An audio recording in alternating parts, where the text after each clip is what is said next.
We are calling to order the March 3rd, 2026 City Council meeting. Can we get the roll call, please? Councilmember Evans? Present. Councilmember Edwards? Here. Deputy Mayor Randolph? Present. Mayor Arndt? Here. Councilmember Wise? Here. Councilmember Millman? Here. Councilmember Taylor? Here. Please join me for the flag salute. Pledge allegiance to the flag of the United States of America and to the republic for which it stands, one nation, under God, indivisible, with liberty and justice for all.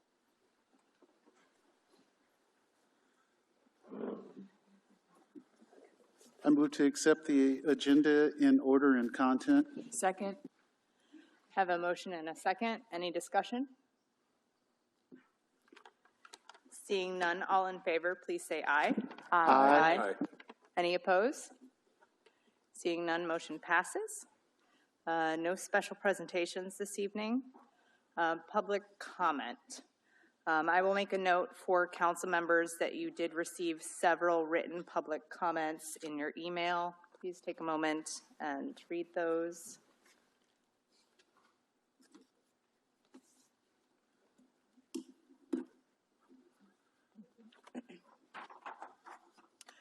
All right, public comment. When I call your name, please step to the podium. You will have 3 minutes. State your name and whether or not you live in city limits. Jeff Lyon. Hi, I'm Jeff Lyon. I live in Woodinville City Limits. Green Partners spent more than a decade telling everyone they were true partners committed to keeping Mullbacks at the center of a vibrant gardens district. They built trust with the Mullback family, with this community, and with this very council. Then, in November 2023, they abruptly canceled the agreement without warning, forcing a healthy, financially stable business to close just months later. The former CEO, Julie Kohia, has now made it clear Mullbacks was not behind on rent, nor mismanaged, nor insolvent. They would still be open today, serving 1 million visitors a year if Green Partners had not deliberately ended the partnership. Instead, the site sat fenced off and empty for over a year. When residents tried to save the historic greenhouses through a landmark nomination, Green Partners filed for demolition. The permit was issued within days, just weeks before the hearing. Much of the site was rubble before anyone could testify. That timing was not coincidence. It was a calculated move to remove any obstacle to the denser, taller project that they really wanted. The proposal asked the City Council to allow greater height and density in ground floor apartments normally restricted in the district, along with flexibility to transfer or sell the project rights. In return, the agreement provides limited number of affordability restricted units and few additional public benefits. After years of cultivated trust followed by broken promises, misinformation, deliberate removal of our community anchor, and the destruction of irreplaceable history, Woodinville simply cannot do business with this company. Reject any developer agreement or concession on behalf of Green Partners. Compel them to sell the site to a developer who will actually honor our city's history and earn our residents' trust. Thank you. Thank you. Kimberly Ellertson.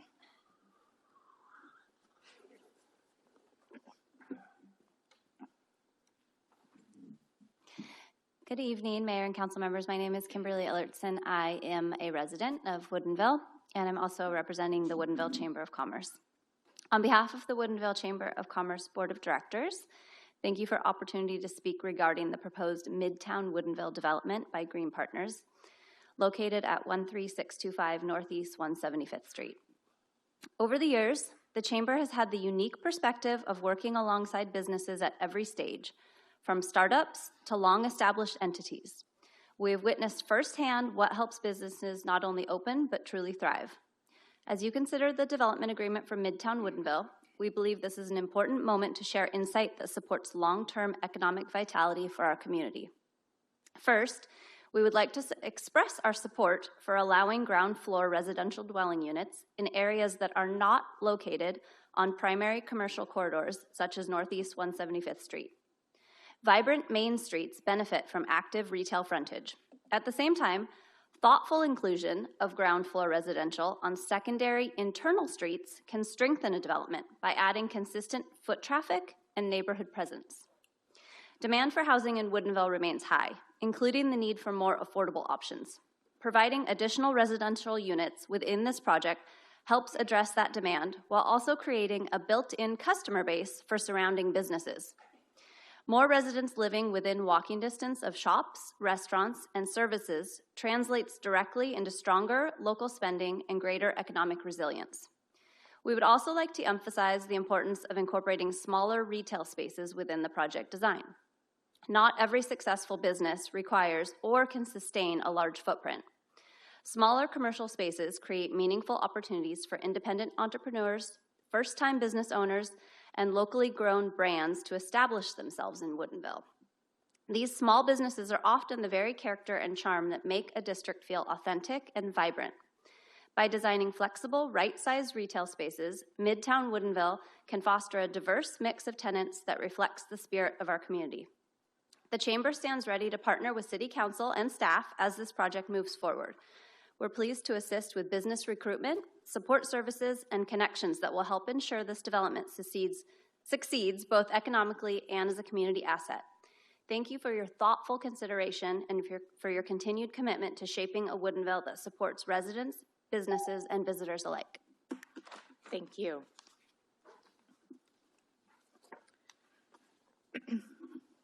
Consent calendar. I move to accept the consent calendar as written. Second. Have a motion and a second. Any discussion? Seeing none, all in favor, please say aye. Aye. Any opposed? Hearing none, motion passes. We're moving on to our first business item this evening, the presentation of the 2026 legislative session. Mr. Hill. All right.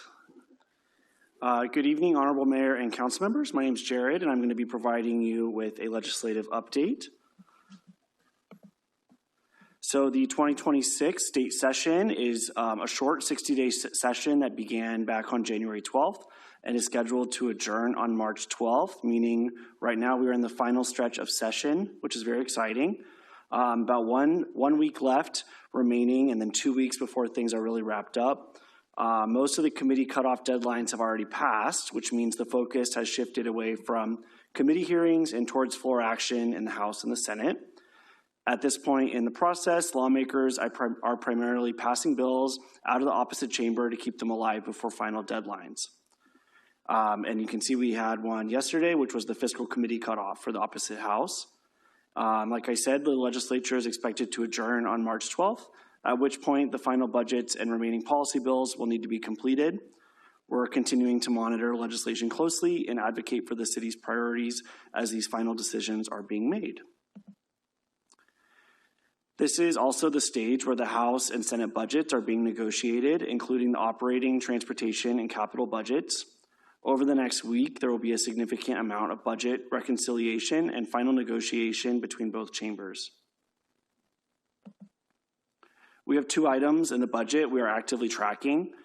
Primarily, the first is our $5 million in Move Ahead Washington funds. There have been changes to allocations for the WashDOT local programs funding that could have resulted in further project delays, and as promised funding may not have been available.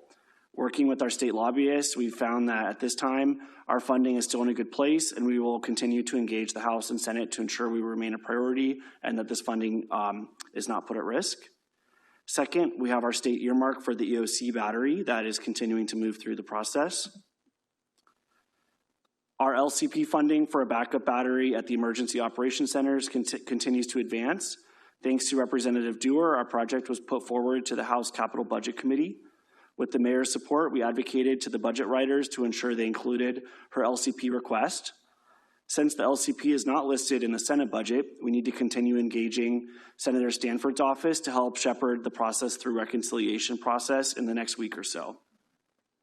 Our state lobbyist has engaged with Senator Stanford and his staff, and we have reached out to him as well to continue keeping this on his radar. We need to ensure he is aware that the House budget has an item in his district, and he can help keep pushing the project forward so that we can secure this funding. And as you know, we have four primary policy areas to highlight when working with legislative offices. And to give you an update on where we're at on some of those right now. First is HB 2418, which is permitting reform. This bill aims to streamline the development permitting process. It recently passed out of the Senate Local Government Committee with amendments that clarify timelines for infrastructure referrals, adjust review timelines for complex projects, and clarify that a designated single point of contact does not automatically have final decision authority. The bill is currently in the Senate rules and must pass the Senate by March 6th to remain alive this session. Our concerns regarding fees not being allowed to be passed on to applicants was heard and addressed by AWC, and we are no longer at issue with this bill. HB 2304, haven't brought this to you before, but this is a condo liability reform bill, and this bill builds on last year's condominium reform law that we supported to help restart condo construction. Builders have largely stopped building condos because of insurance costs are significantly higher than for single-family homes, and this bill allows a new express warranty process for smaller condo buildings, which should reduce liability costs and encourage more attainable home ownership options. And this bill has actually passed through the legislature and is headed to the governor for signature. Next, we have SB 6002, which is automated license plate readers. This bill regulates how law enforcement can use automated license plate readers' data. It passed out of the House Civil Rights and Judiciary Committee with some clarifications, including around school zones and parking enforcement. Cities working with AWC are still advocating for amendments to ensure the technology can be used to investigate gross misdemeanors, which are currently excluded. Next, I brought this up at the last meeting and just wanted to follow up on it. This is SB 6110, which is for e-bike regulation. This bill addresses the increasing use of electric motorcycles and similar devices. It passed the Senate and would create a work group led by the Department of Licensing to study the issue and recommend regulatory approaches for the future. This bill is now under consideration in the House. And then lastly, just wanted to touch on SB 6026, which is that commercial zoning and first floor retail, which fits in perfectly with Kimberly's comment. This bill limits where cities can require ground floor commercial space in mixed use developments. This bill has been amended to allow cities to apply those requirements in up to 40% of commercial or mixed use zones, with several exemptions such as transit areas, industrial zones, and critical areas. The bill recently passed House appropriations and continues moving through the process. Woodinville is exempt as it only applies to cities over 30,000 people, but we have been supporting our neighboring cities in advocacy efforts on this as well. And that concludes my update, but I'm happy to answer any questions. Any questions? I don't see any this evening. I think we're all eagerly awaiting what the final results of this session will be, and so thank you. Please keep us updated on the state of that battery as it's making its way through the budget process, and let us know if there's anything we can do to assist with that. Thank you. All right, business item number 8, first reading of ordinance number 804, repealing and readopting section 21.42.040 pertaining to ground floor residential dwelling units and active uses in the CBD zone. All right, good evening, Mayor and members of the council. Just my PowerPoint. All right, as noted, this is the first reading of ordinance 804 related to the ground floor residential dwelling units and active uses in the CBD zone. We had a study session at the previous council meeting, so I'm just really going to I'm not going to go over everything like I did before. I'm just going to kind of touch on a couple of things here. Just quick reminder, the current code prohibits residential dwelling units on the ground floor that are facing public streets in the CBD zone. It will allow it in other parts, like on private streets and on interior parts of projects. It's just prohibited along public streets. With the exception that this map here, that's figure 2142.040, which identifies where, in the green there, where you can have residential on the ground floor with a permission of the council through a development agreement. This map also indicates where active uses are mandatory, and that is shown on the blue on this map. I do want to note, because a couple of years back, we extended the allowance for the residential on the ground floor through a DA into Old Town. It only, though primarily applies there to the what's known as the West Point site. The rest of the zoning in there, or the rest of the properties in that zone, because they have public streets, basically aren't going to be able to get ground floor residential in there. So, because I've seen a lot of, there's been some, I think, questions and stuff I think that's been floating around in the public. So I just kind of want to remind about what active uses are, because this often seems to come up and a little bit of confusion around it. So active uses is a subcategory of a broader group of uses that include things like commercial and also other things like institutional type uses, which are much broader categories. Active uses kind of borrows from this and is a much more narrow, and it includes things like retail, personal care services, pet care services, outpatient health care, indoor fitness facilities, financing and banking, museums, and other creative types of uses, and a limited amount of professional office. The main idea behind active uses is that these will promote pedestrian activity and foot traffic. And so in our areas, particularly in our pedestrian core design district, where we want to promote a lot more pedestrian activity in that area, this is to help ensure that we will always have businesses that do support that overall design district. What, is it a question? Deputy Mayor. It's more a point of clarification. Does that include operational type things like utilities, HVAC rooms, anything?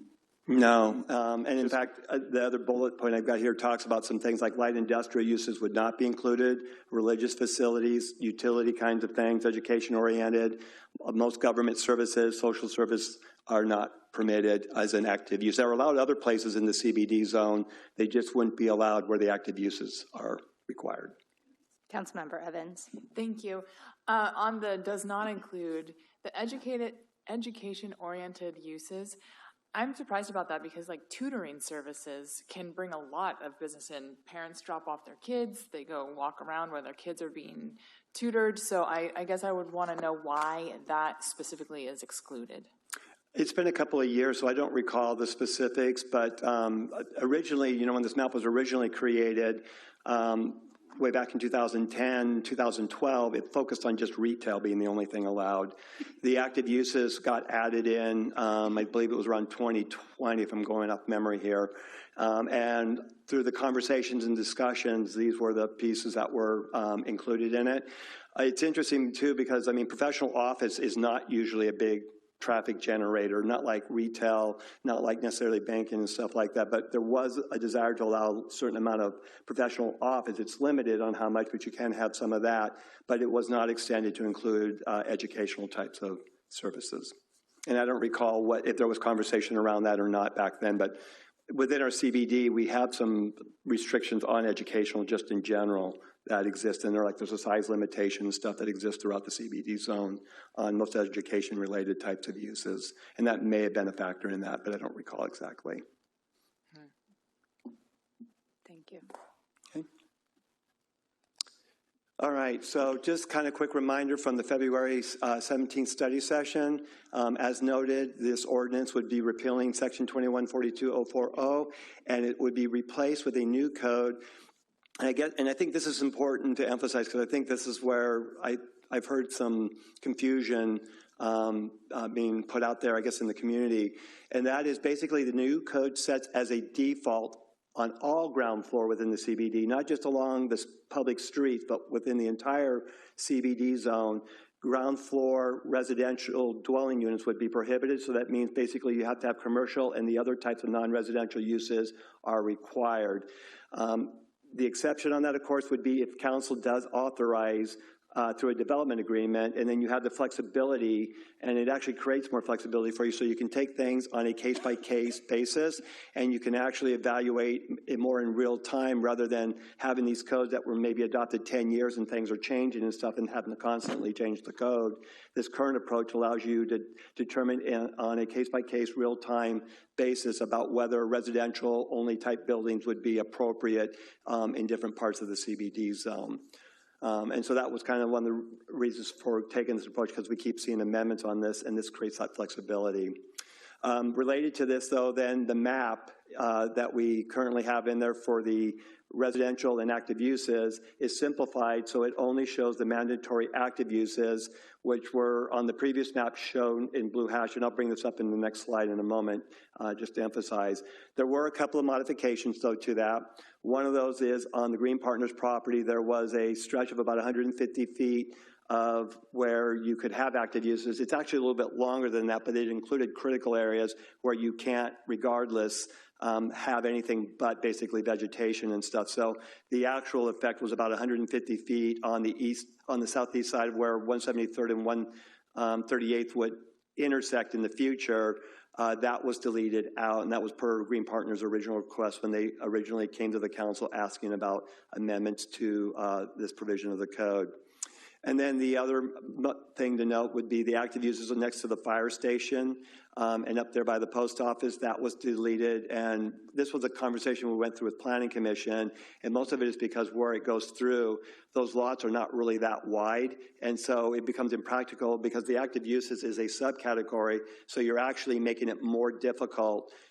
When you put an active use as a requirement, you're actually making it more difficult on what can potentially go into those locations. And because of the limitations of the size of the properties as we get up over there by the fire district, because of that limitation, the thought was to allow the more expansive allowances of other types of non-residentials and not just necessarily active uses. So this is the map. It's also in your packet. I think at the last meeting, for some reason, when we had copied it into your packet, what was shown as the future roads for 135th and 138th had turned red, and it should have been gray.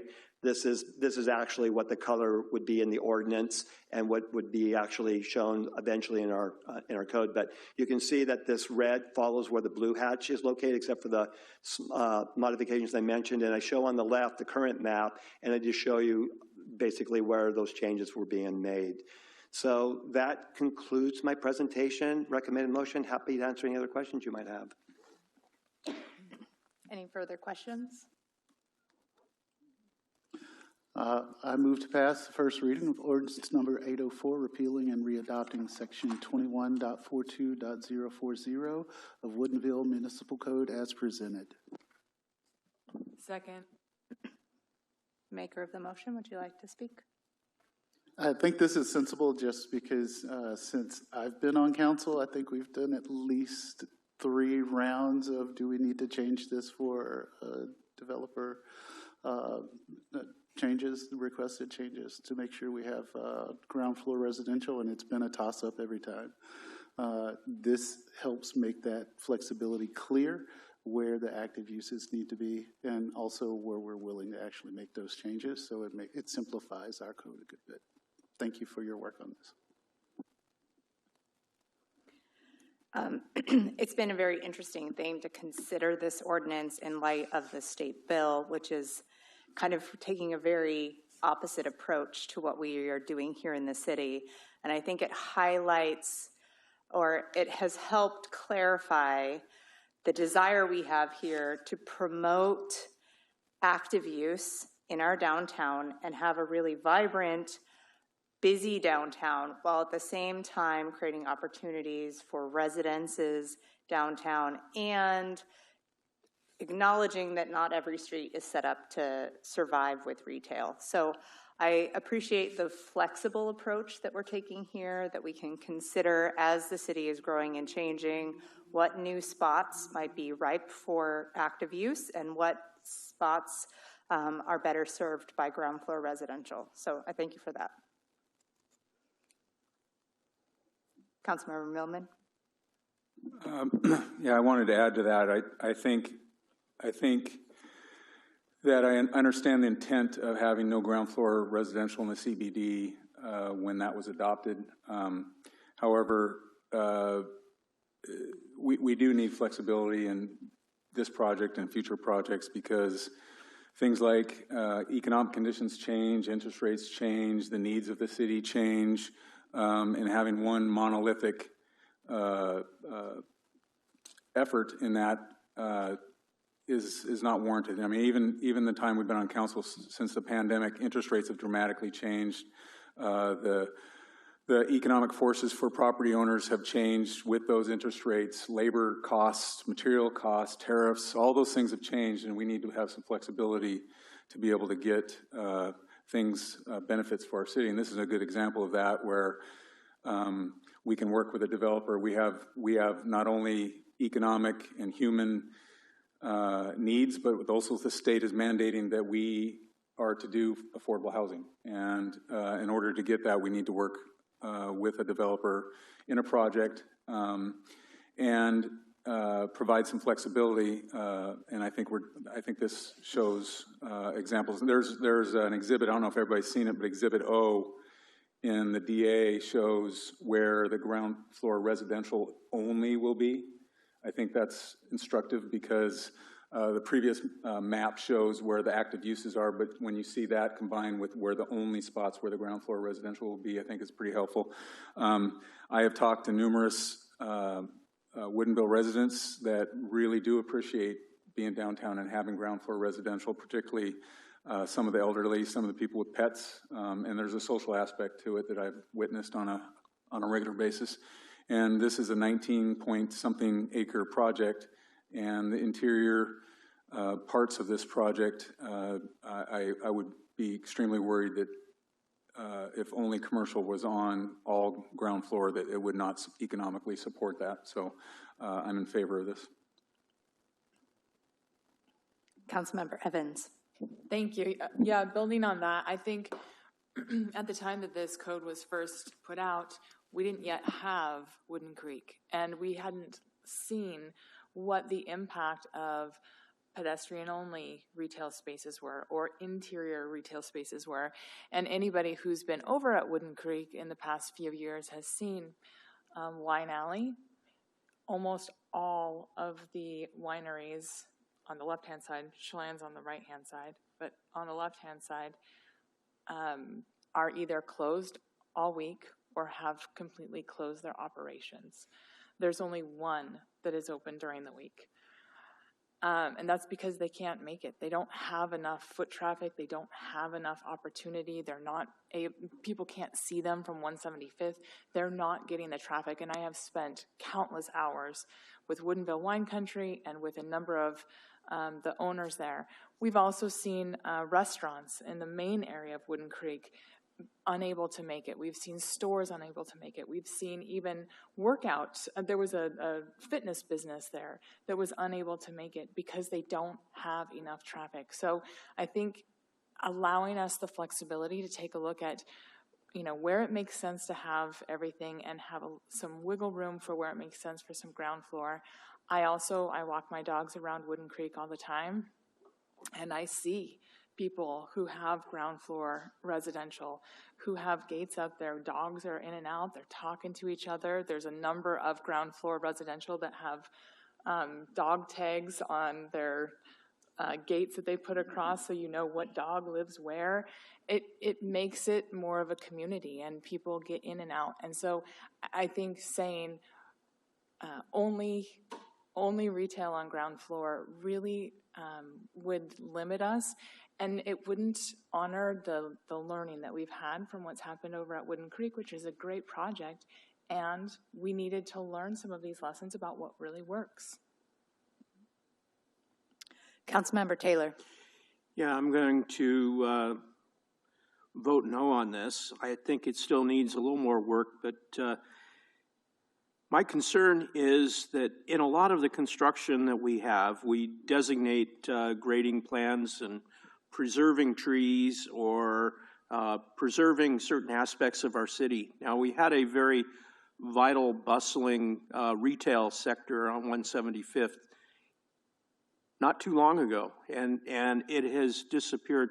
We need to also protect and put some sort of an impact. I'm not against having first floor residential, but I also want to say going into this, we should be able to retain a certain segment or amount of the business that is in that area, because our consultant told us that when you tear it down and rebuild it, the rental rate is 3 to 4 times higher than what you tore down to rebuild. So the types of businesses that come back after that destruction are not similar to what the city is known for. So it's kind of taking away from the character of the city.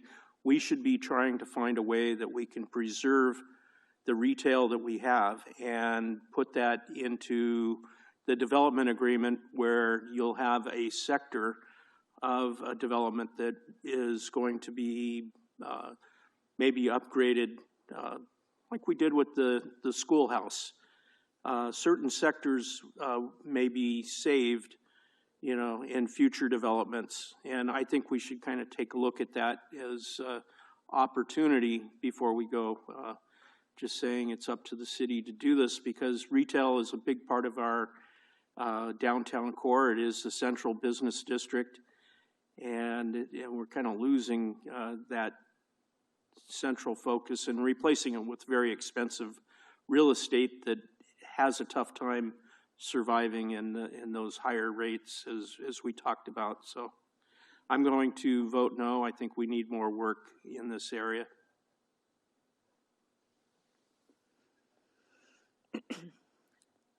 Any further comments? Seeing none, let's do a roll call vote, please.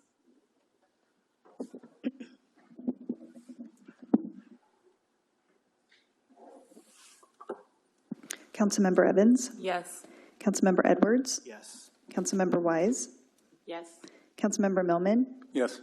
Mayor Arndt? Yes. Councilmember Taylor? No. Deputy Mayor Randolph? Yes. Motion passes 6-1. We're now moving on to business item number 9, our second study session on the Green Partners Development Agreement. All right, again, good evening, Mayor and members of the council. Let me go ahead and bring my presentation up. All right, and I won't go through the long presentation like we did at the last meeting. I'll spare you from having to listen to me that long. What we'll focus on tonight is, again, always happy to answer any questions that may come from the previous study session, but our focus tonight is just highlight with you the changes that have happened since that February 17th study session. So during that study session, City Council received the project overview and plan highlights. We also had a draft development agreement that was presented. It was included in the packet, and we talked about it at the meeting. And then there was also a summary of the public and planning commission comments was also presented to you for your consideration. Just a quick reminder of the project for anybody that may not have been there for the February 17th. This is a proposal for a 19.2 acre site in the East Frame and Pedestrian Core Design District, which is part of our central business district zone. They are anticipating to build this project out. There's a copy of this or a picture of the site plan they have there. They're planning to build this out in potentially 5 to 7 phases over the next 10 years.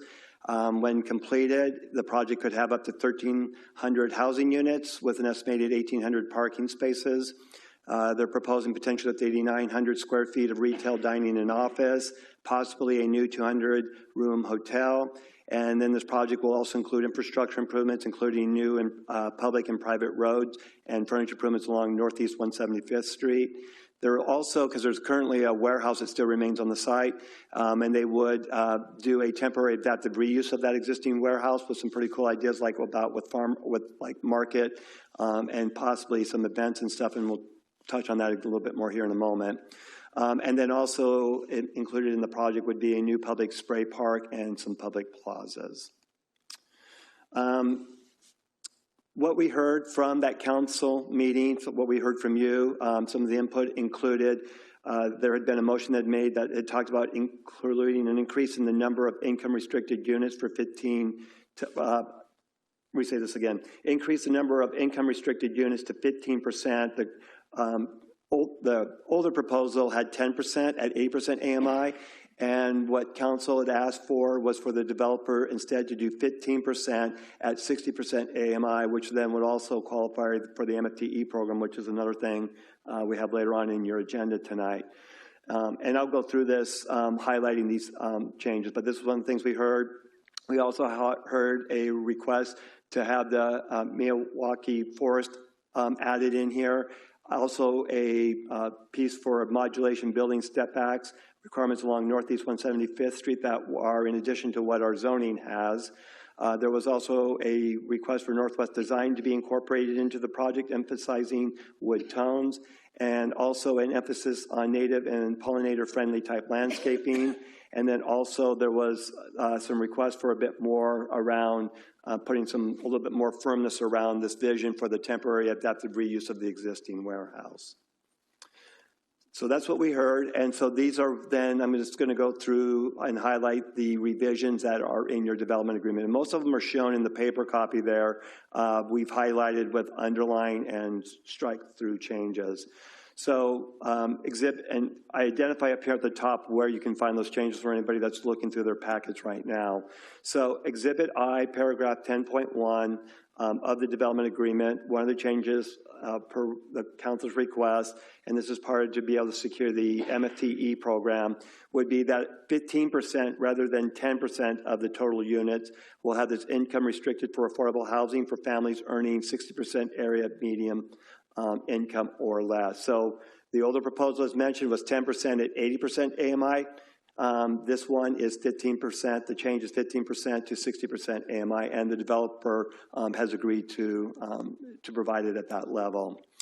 And regardless of the MFTE, whether they do decide to pursue that or not, because it still actually have to have a lower area AMI to qualify for the, well, actually, no, I'm going to backtrack, because the new MFT will have either that or there's another option in there, but they'll probably pursue this one. But regardless of the MFTE, they still have to provide a minimum of at least 100 units at a minimum at full project build-out, whether they build 1,300, which would then be 130, but if they build less than 1,000, they would still have to provide a minimum of 100 units. Part of this, because there was concerns expressed by council, we still have in there this requirement that in the first two phases, so you can't wait till the end of the project, the first two phases, you have to have at least a minimum of that of 40 units have to have the income restriction on it. And then also earlier phase of the affordable housing units may be reallocated to the future phase. And again, these were some things, these aren't changes, these last pieces, just what's in red's been changed. But I just wanted to note that those are still part of the development agreement, even with the other change that we incorporated into it. So before I go on to the next revision, any questions on this? I actually was just looking for a little bit of clarification on that last point. I know it was in the version that we saw at our last meeting, but the ability to reallocate housing to later phases, what does that look like, and why would that be an option that would be of interest? Yeah, and I believe at the February meeting, I think Chase from Green Partners, I think had talked a little bit about this, about the fact that there has been a lot more capital being made available for affordable housing only type projects. And so one of the things that they're exploring, they don't know whether it'll come to fruition, but they're at least trying to explore the possibility of partnering up with like a nonprofit or a company that specializes in affordable housing. And then they would actually build, as one of these phases of the project, they would build a building that is entirely affordable housing. And so the idea here then would be that it could be in the third or fourth phase when it happens, right? They may not have it in an earlier phase. It may happen in a later phase. And so the idea here is then that you would be able to reallocate from like the first two phases, for example, those 40 units, that those could be reallocated and they would be potentially included instead of in where they are current, where they would be in the earlier phases, they would be with whatever this affordable housing project is.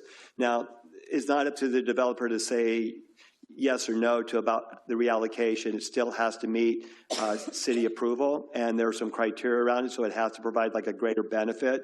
So it's not like if there's just a one-to-one changeover that's necessarily going to get approved. There would have to actually be a public benefit demonstrated.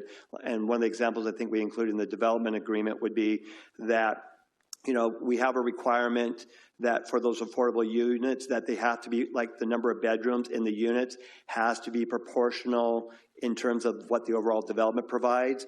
So if they wanted to do this allocation, we might, like, for example, require all of the affordable units to have 2 or 3 or more bedrooms in them, where maybe the overall, they may not have been otherwise required to have everything having that number of bedrooms. So those would be part of the give and take on it, but that would be kind of how that would work. They would request it, we would make an evaluation, it would have to provide more than current, and if that's the case, then we could agree to allow the reallocation. Thank you for the reminder. And just to clarify that, so this is still in there, but it would have to come back to council in order to be acted upon, the reallocation. I think that was city manager, I think, had that authority, but obviously he always checks with you guys before doing anything on those kinds of things, but I think it was set up for city manager to be able to make that determination. Yeah. I mean, if that's a change that council wants to be able to approve, that certainly can be something that can be modified in here. As drafted, it requires the concurrence of both the city manager and the director to approve that type of proposal. Okay. Okay. Councilmember Edwards. Thank you. With that being said, I would like to put forward the request that it goes to council for approval, because one of the big things is making sure that the affordable housing is accessible early on in the project. We want to make sure that's a priority, and if that's a change of plan, I would like that to go to council for approval. That is just my thought on this right now. Thank you. Councilmember Millman. I was going to hold this till later, but I think it's probably pertinent to what we're talking about now. I made the 15%, 60% AMI proposal, and my intent was to get deeper affordability and more units into this project than is the typical 10%. And I think I think we're on the right track with that.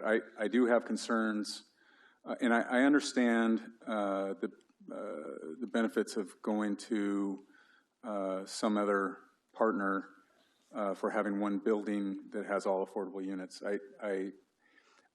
However, and we talked about last meeting, there are numerous studies that show having affordable housing mixed with different socioeconomic conditions is beneficial to everybody.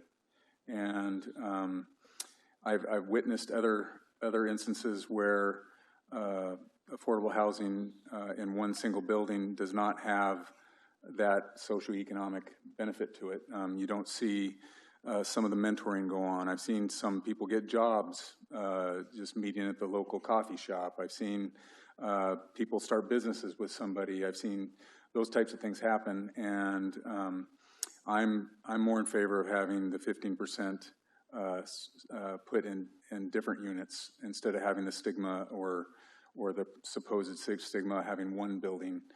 That's our affordable housing building. I was going to propose later that we strike that one building clause in there, but I'd first like to hear what council thinks of that whole point.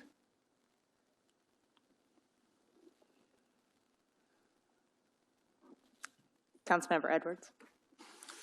I would generally agree with the thought put forward that diversified throughout the area is better, but I do like keeping this open depending on the benefits provided, because if the benefit outweighs those benefits that were brought up, that I think it's for consideration. I agree that it would have to be a pretty good benefit for me to want to include it in just one building, but having the option where maybe there is something that makes the benefit outweigh what you lose from that and the issues that do come with that, and having the flexibility, I think, is still fine, as long as, again, it goes to council approval to make that decision and have that discussion. Again, I have faith that a city manager always brings things forward to council, but I always like to prepare that you never know who's in what role, whatever, so I like things prepared for no matter who's in what role, whenever things happen, that it would go to council at that time for discussion and approval. I share a very similar mindset on this, in that I certainly see the benefits of having it spread throughout the development, but I can think of a couple of examples in the area of affordable housing buildings that are designed to appeal to a certain demographic, seniors being one or families being one, where the benefits of having it all in one building are significant, both for residents and in terms of financing and supporting that building. So I would lean towards the opportunity to reassess and reevaluate in the future. But I think the most important piece of this for me is getting those units in the first few phases so that we are getting some affordable units as quickly as possible into this development. Deputy Mayor. Mr. Grumbaugh, can you go back a few slides to the image that you showed of the plan? Which slide again? One more? Yeah, this is what I wanted to see, just because I guess this would change, and that's why we probably wanted to come back to council. But overall, I'm definitely in favor of both thoughts from Councilman Millman and from Mayor Arndt. Mayor Arndt, I think, has the right idea here, and the thought is that as long as it's not separated and we have that opportunity, it's providing the right opportunity. Looking at this layout, I don't see how that group would be separated or that building would not be part of this community. And I think that drives the things that Councilmember Millman was talking about. You want to develop a community and develop those opportunities. And I think the way that this is currently laid out would actually do that, regardless of if it was built specifically for certain income levels. They will still be a member of that community, and this community will be here.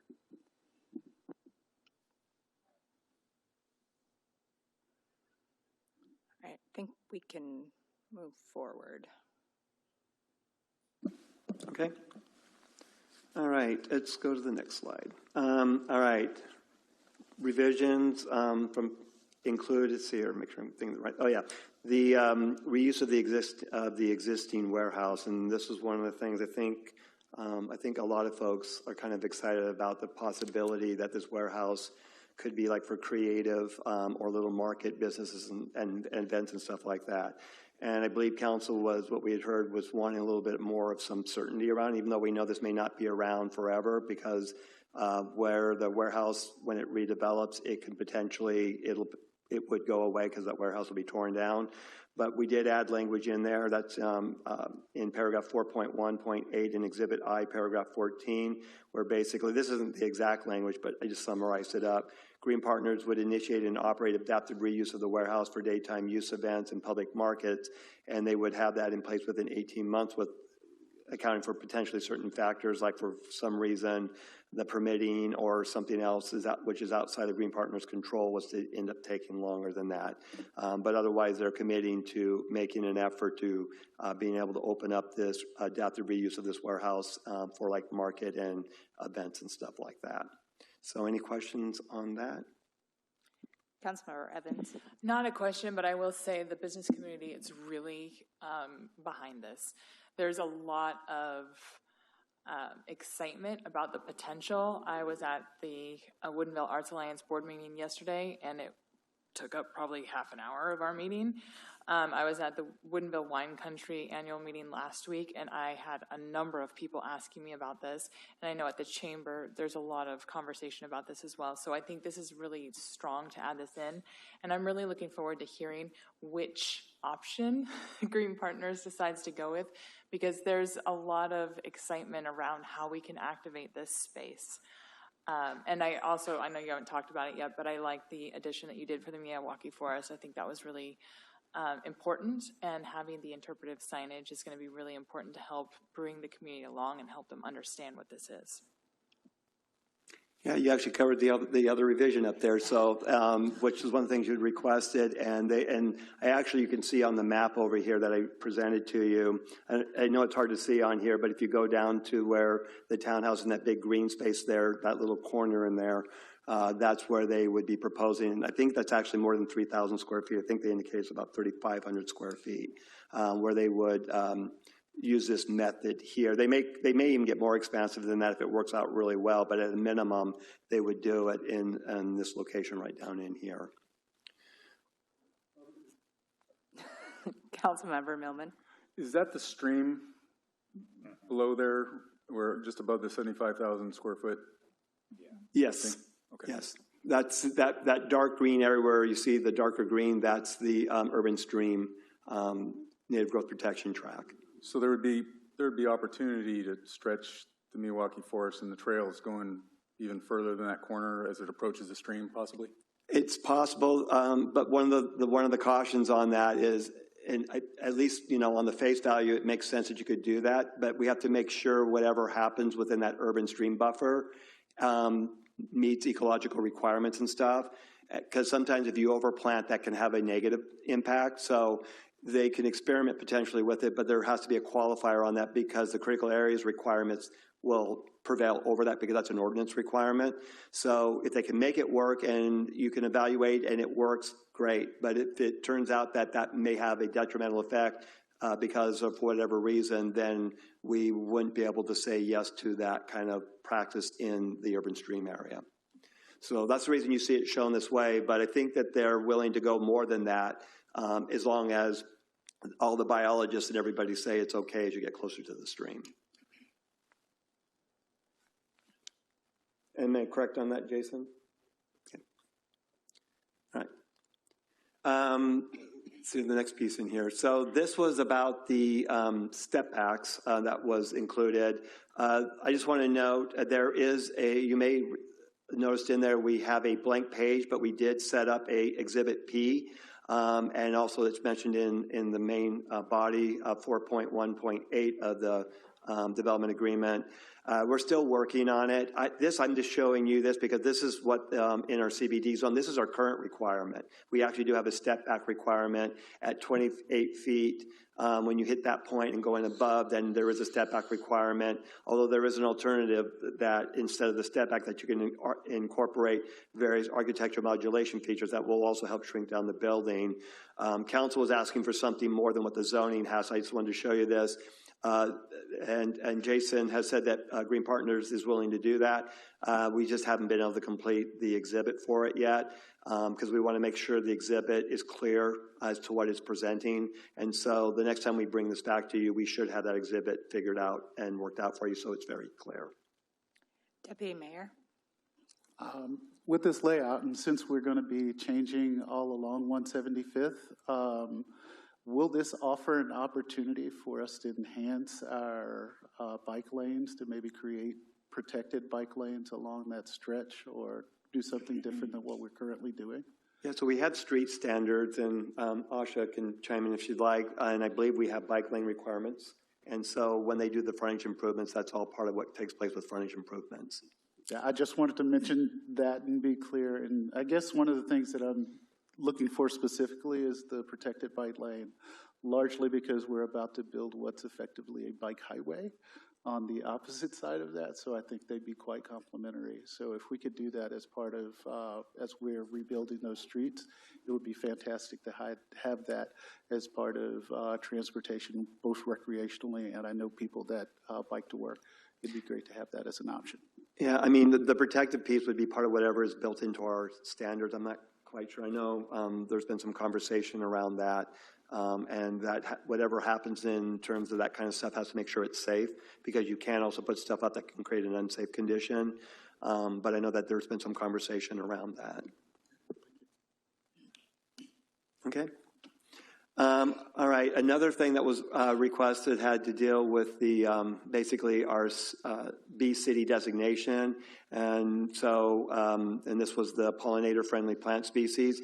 So this is the language that we will incorporate. It's not in your current draft because we just kind of actually worked it out here just I think maybe today. Yeah, it was just worked out today, but this is the language that we would be adding in there. It would be in Exhibit I, paragraph 16. I do want to note for you, though, even without this, I did add the Woodinville Municipal Code requirements. for landscaping. So we do have some requirements for native or non-invasive naturalized species, and they have to be native to the Pacific Northwest. They also have to be able to meet the USDA Plant Hardiness Zone 8, which is what we were in, which plants that meet that have a better chance of surviving here. So these are some of the requirements we do have already in the code. And then one other thing I want to note, because we do try to, our landscaping requirements are set up to try to reduce the need for irrigation, part of that being water conservation, being one of the factors in that. And so there is a requirement for drought-tolerant species to be incorporated, but all this should work fine together. But I just wanted you to be aware, we also do have some landscaping standards, and this should complement that pretty well, that they have to meet. Councilmember Evans. Thank you. I was really happy to see this when it popped up on the slide because I think this is a really important piece. I would also love to see some signage from our B City designation so that people understand what this is about and why it's important. I don't know that we have to write that into code, but I'll just put that out there. Similar to what we have just outside of City Hall here, where we have the informational piece, because I think that's a big part of bringing the city along with what our efforts are. So that's more for Green Partners to work with our Pollinator Pathways Northwest folks, who I know would be very happy to help with that. Yeah, I would note the B City designation and some provisions around that are being added to the comp plan. It's something you'll see later this year after the Planning Commission completes the annual comp plan amendment process. This is one of those items that's being added to our comp plan. So it's becoming a policy that already supports what we've already done. All right, any other questions on these two?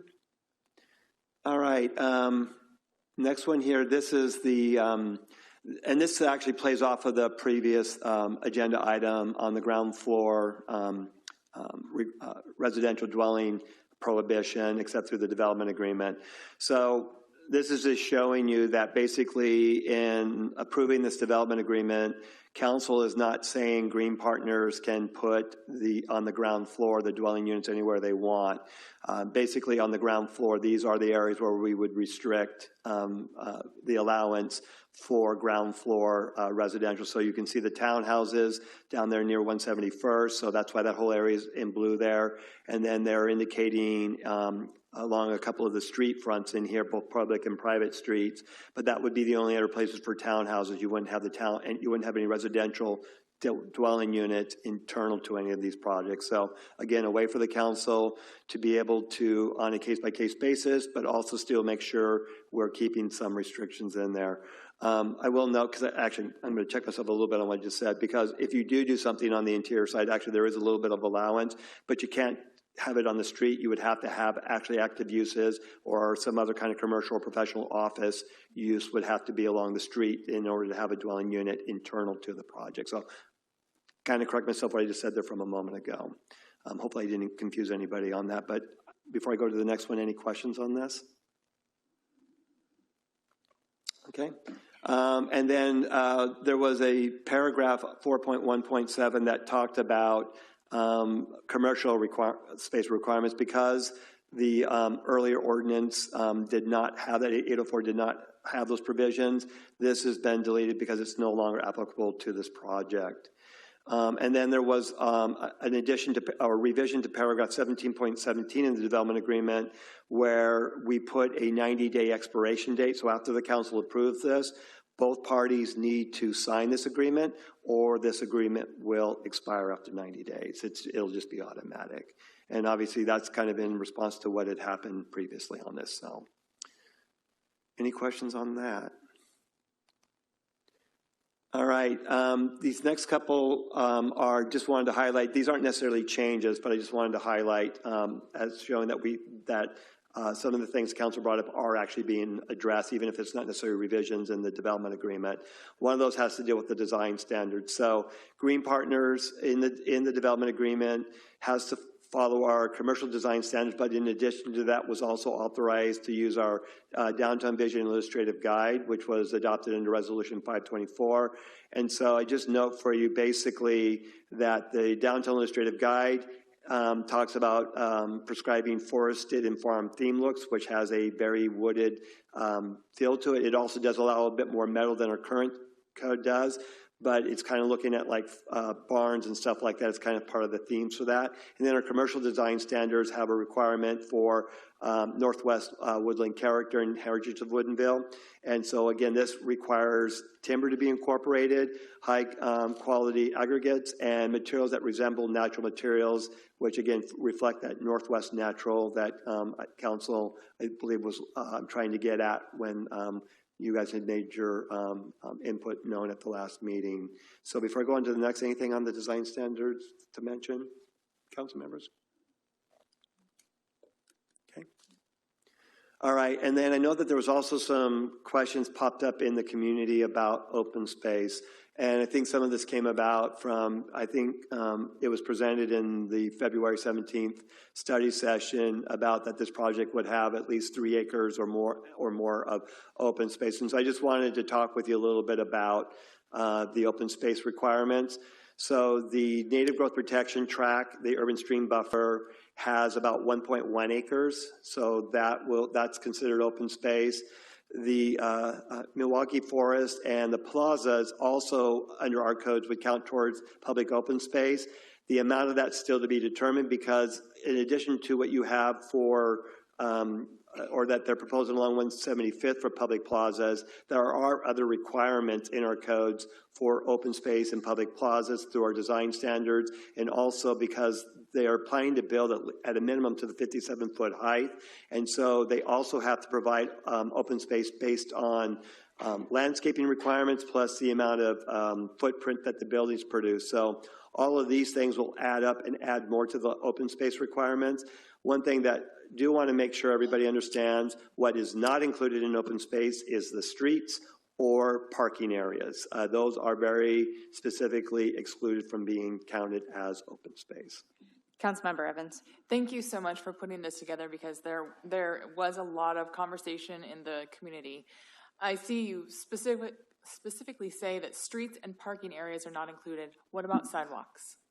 That's part of the streets. Okay, I just want to be really clear. So streets, sidewalks, and parking areas do not count towards open space. It really is truly open space. Yeah, open space, which can also though include like plazas and stuff, can also count as open space as well. Okay, thank you.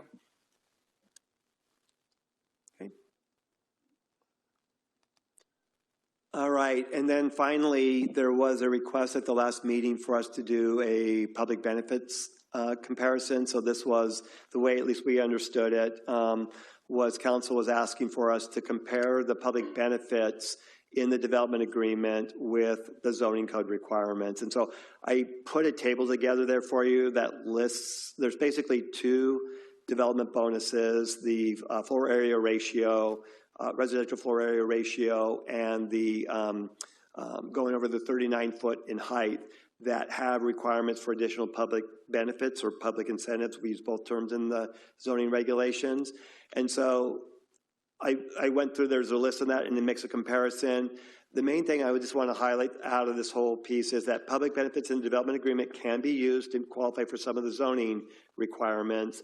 But it should be noted, to qualify, some of those public benefits will probably need to be modified slightly and include even more than what's necessarily in the development agreement to qualify if they want to use those particular items in the development agreement, because they also can choose other things if they wanted to. They don't have to necessarily use the items in the development agreement.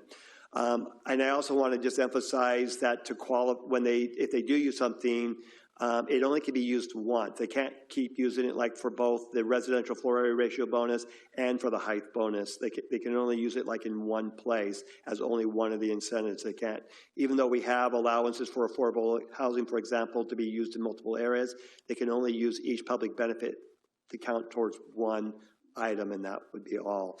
And the other part then, the finally note on this is that, final compliance or compliance on the open space requirements, it will be done when we actually get permits in, because that's when we'll actually know the particulars like building footprints and stuff like that. So that's when the specific requirements and compliance with open space under the zoning will be determined. But I did want to let you know, yes, some of the things in the development agreement can be used towards the zoning pieces, but there are some limitations and restrictions that will go in around that. So happy to answer any questions on that if there are any. I will say thank you for putting together this comparison. It is something that I think our community was interested in, and I think on council here, we really wanted to see what was in here, what counted, what wouldn't count, and I really appreciate the fact that many of the benefits that are in the development agreement would count, but that piece about them only counting once and not double counting for different categories is really crucial, because in all of these instances, in order to unlock these greater height or greater density, there are additional benefits that will have to come along with that. And I think that the last point up here on the slide is another really crucial one. As we've been having these conversations, the community is asking us lots of questions about details about parking or details about open space. And one of the things I want to point out is that some of those details don't really get nailed down until we go to permits. So we can set the framework for what we're wanting and what we're asking for in the development agreement, but exactly how the parking is configured doesn't get formulated until we have permits and building design. And exactly the size of the open space depends on the building itself. So I think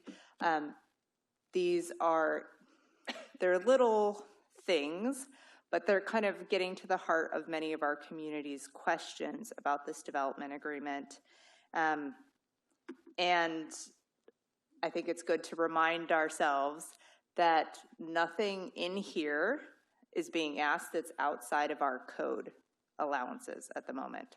So there's no asks for parking reductions, and there's no asks for height that isn't already allowed through a development agreement, or density that isn't already allowed through a development agreement. So I just want to reiterate that for our community, that what we're discussing here is all within the frame of allowable building in our community as it stands right now. We're just talking about what benefits we will get out of that allowed building. Councilmember Millman. To add to that, I think it would be helpful, whether from the property owner or staff or both, to kind of see, I've seen numbers scattered around, what are we going to get from the construction costs, taxes for construction? What are we going to get for sales taxes? What are we going to get for park impact fees? What are we going to get for traffic impact fees? I'd like to see that kind of laid out along with the negotiated public benefits, because some of those are automatic.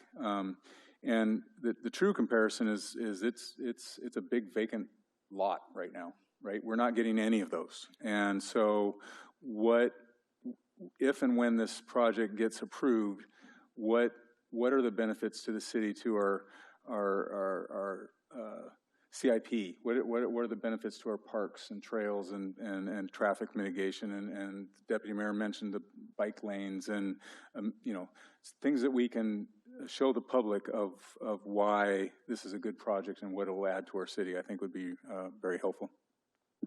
Could I just ask for a quick clarification on that? Is that something you're wanting? Because I think some of the study session, I think we had a slide that Green Partners provided some preliminary numbers and stuff. So is this something that you would like to see included in this development agreement, or is this something that we're talking about tracking and reporting on as the project kind of moves forward? Well, I guess for both, but for my intents, because I've seen bits and pieces of it, but never consolidated in one. And for public consumption, I think it'd be helpful to have the public to be able to consume, to be able to show a one-pager, for example, just to highlight, here's the benefits that we get per code, here's what we get negotiated, here's the benefits to all those different layers that I talked about, I think would be super helpful when the public is looking at this and council's looking at this. I think we can try to put something together for and include it in the presentation. Probably not included in the development agreement, but include it in the presentation when we come back to council. Councilmember Evans. And building on that, once we do get that update, and as the project goes on, I would love to see it on Project Woodinville. because I think it's a one-stop shop where people can go and see kind of the genesis all the way to the launch of this project and what all the changes are and what the benefits are. I think it's really important that we keep that so people know what it is we're getting there. Deputy Mayor? Also just want to echo that sentiment in making sure that that kind of thing is visible, because what gets talked about online, people go, well, what actually happened? One thing that I actually want to bring up in particular, something's been said about the streets that are being built in this project are going to be private streets. Could you speak to that for a moment, Mr. Grumbaugh? Yeah, I mean, the main street, 138th and 139th will be public, but the other streets being built will be private, but I think, are we going to have a public access piece on it? And the main reason for that is that the development will be responsible for maintenance on instead of the city being responsible for it. But 138th and 139th, we will have, those will be public street, and we'll be responsible for maintaining those streets. And if I may just add also that they are built to public street standards as well. So while they're private, they will have minimum sidewalk widths and the travel lanes, and so, or planter strips. So they will be built to public street standard, but it is just the ownership and maintenance. Yeah, and that kind of works too, just for the public's sake. It makes sense to the extent that these roads like 174th, they're primarily only serving the development. They're not really necessarily serving the public because they're not through roads. 138th is. It's a road that's been, you know, on our radar since the 1970s. And then 139th already has some public pieces, but a lot of these other roads aren't going through. 173rd will be public, but some of these other roads in here internal to the project, they're only serving the development, nobody else. So yeah, and I appreciate you all providing that level of clarity, because it means that the developer is creating infrastructure for themselves and also creating infrastructure for the city on the bounds, and that's very much appreciated, and that's a benefit that doesn't necessarily show up when we pencil out the books, because we don't have to care for that new street. The developer will continue to maintain that in perpetuity. So getting that built is definitely an improvement in the city. Councilmember Millman? I think this prompted, it's more of a question. You know, we have a growing parking problem downtown as we're growing as a city, and we're having discussions on supporting local businesses and the community. I think we would be making a mistake if we did not address this project, and at the appropriate time. You guys will have to tell me when that is, but in some of the public streets and maybe even the private streets, I believe that we should have 3-hour parking required throughout, because that's becoming more and more of a problem as cars are not moving, and the cars and these retail areas are to serve the retail areas, and that means people should be able to come down and park and be able to patronize the retail and not be blocked from residents or long-term parking or whatever the case might be. So I guess I'm asking staff, when would be the appropriate time to address that in this project? Would it be easier now versus later, or because I know that we're talking about that at some future council meeting? I think you're right, council member. I think that could be part of the conversation for that concept for all of downtown. I don't think we have to do anything specific in this development agreement, but I think you're exactly right. It does. This just is another example of why we probably need to have that conversation sooner than later. Thank you. I'll just echo that. I know in my last point I was talking about how these details get, the details of what the parking looks like, it gets figured out later, but also that's the details that our community really cares about right now. And that's where we have run into problems in other developments with either the layout not working well or, restrictions on parking or whatever it might be. So yeah, finding that appropriate time to have the conversation sooner rather than later, even if it's not something that needs to be addressed in the development agreement.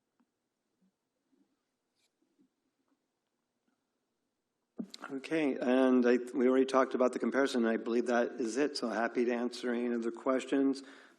We did get the feedback about the allocation piece, about council approving that.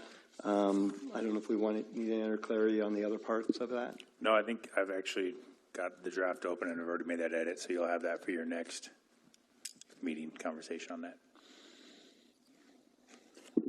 Okay, this is your opportunity for questions or other areas that we may not have addressed that you would like to discuss.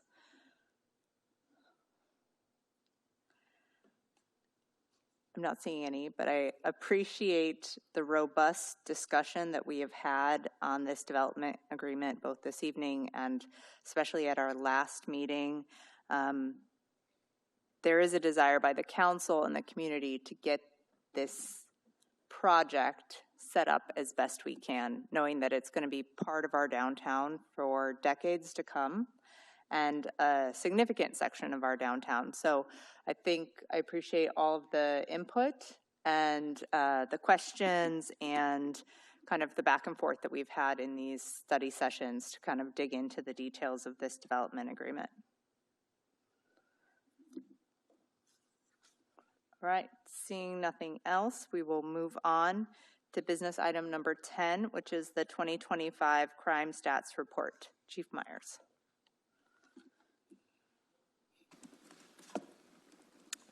Thank you, Mayor and Council. Tonight's presentation, it's going to be like a 30,000-foot view of crime and safety stats and kind of what the police department's been up to in 2025. I just put this forward as we're going to talk at a high level about things. If you've got questions about something, please ask. There's a lot of info in the staff report. I will follow up later this week with some reports from our partners at the Eastside Fire and Rescue and the Sheriff's Office with their TRUE programs. So following what we got for this staff report, I've got more information that I'll give to you. But as we go through this, just flag if there's any questions.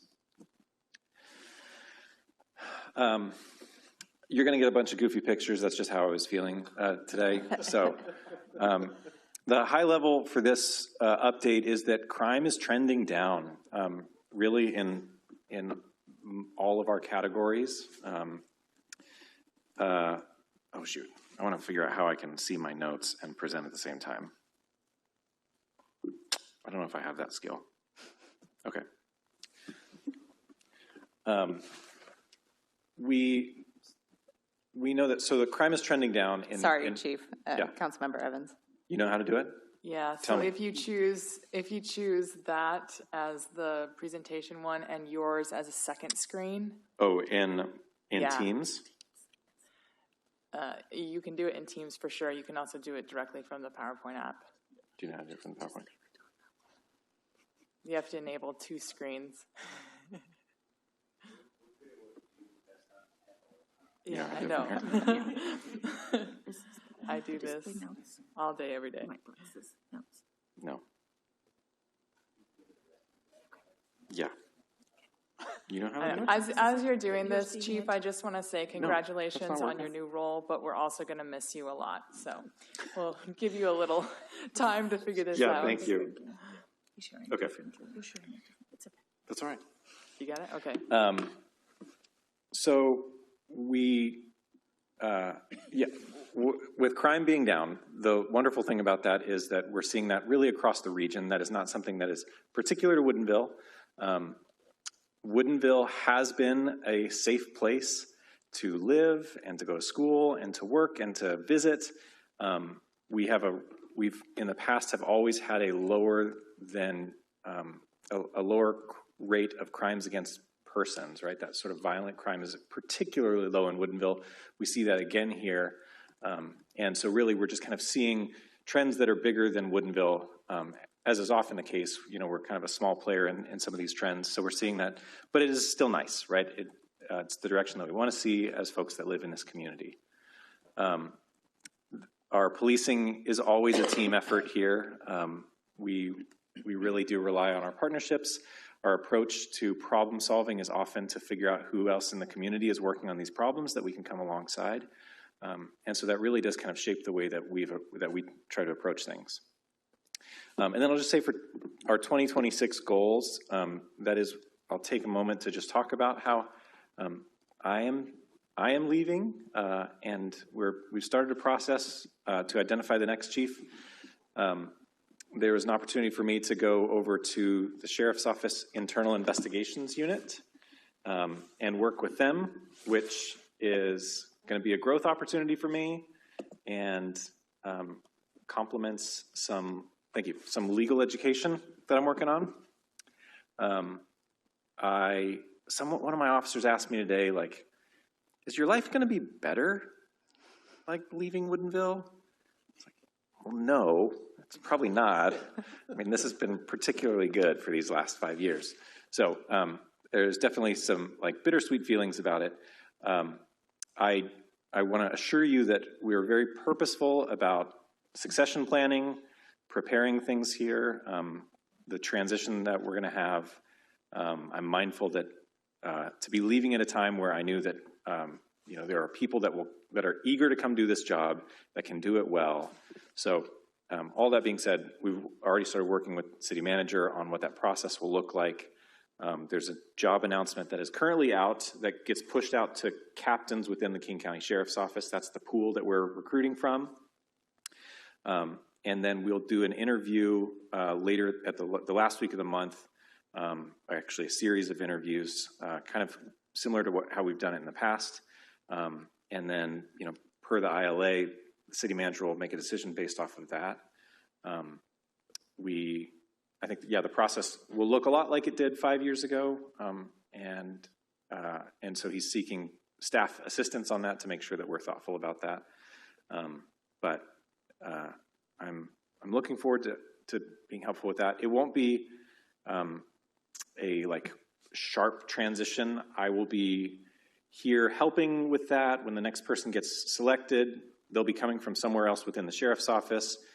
There will likely be a little bit of a transition where I'm still assisting them on projects and things here. And every candidate that puts in for this position I know very well, and so we'll be able to work well on assisting with that transition. So, yeah. Okay, our 2025 snapshot. This is a photo of my daughters Noelle and Cora at the Celebrate Woodinville Festival a couple years ago. So our department composition, it's a pretty lean model that we run around here, as you know. We benefit from having, not only the economies of scale that the sheriff's office provides and being able to use some of their investigative resources, the communications center, some of these things that we don't have to staff, so our department can be smaller. But in particular, because of our geography out here, we benefit from the actual officers that patrol the Cottage Lake and Redmond Ridge areas, because they come into our city frequently to answer calls and to help on things. And that's a metric that the sheriff's office tracks as far as how often unincorporated is coming to help contract cities. And we're the contract city that benefits from that measure the most. So that has all helped us just to be able to continue to do business with kind of a lean model out here. For specialized capabilities, the reality of staffing our police department in a contract city like this is we're constantly trying to attract good people from the sheriff's office to come work here. And good people these days wear a lot of hats because they get used by the sheriff's office to be, patrol training officers, or they have specialization in crisis communication or search and rescue or drone operations or Marine unit.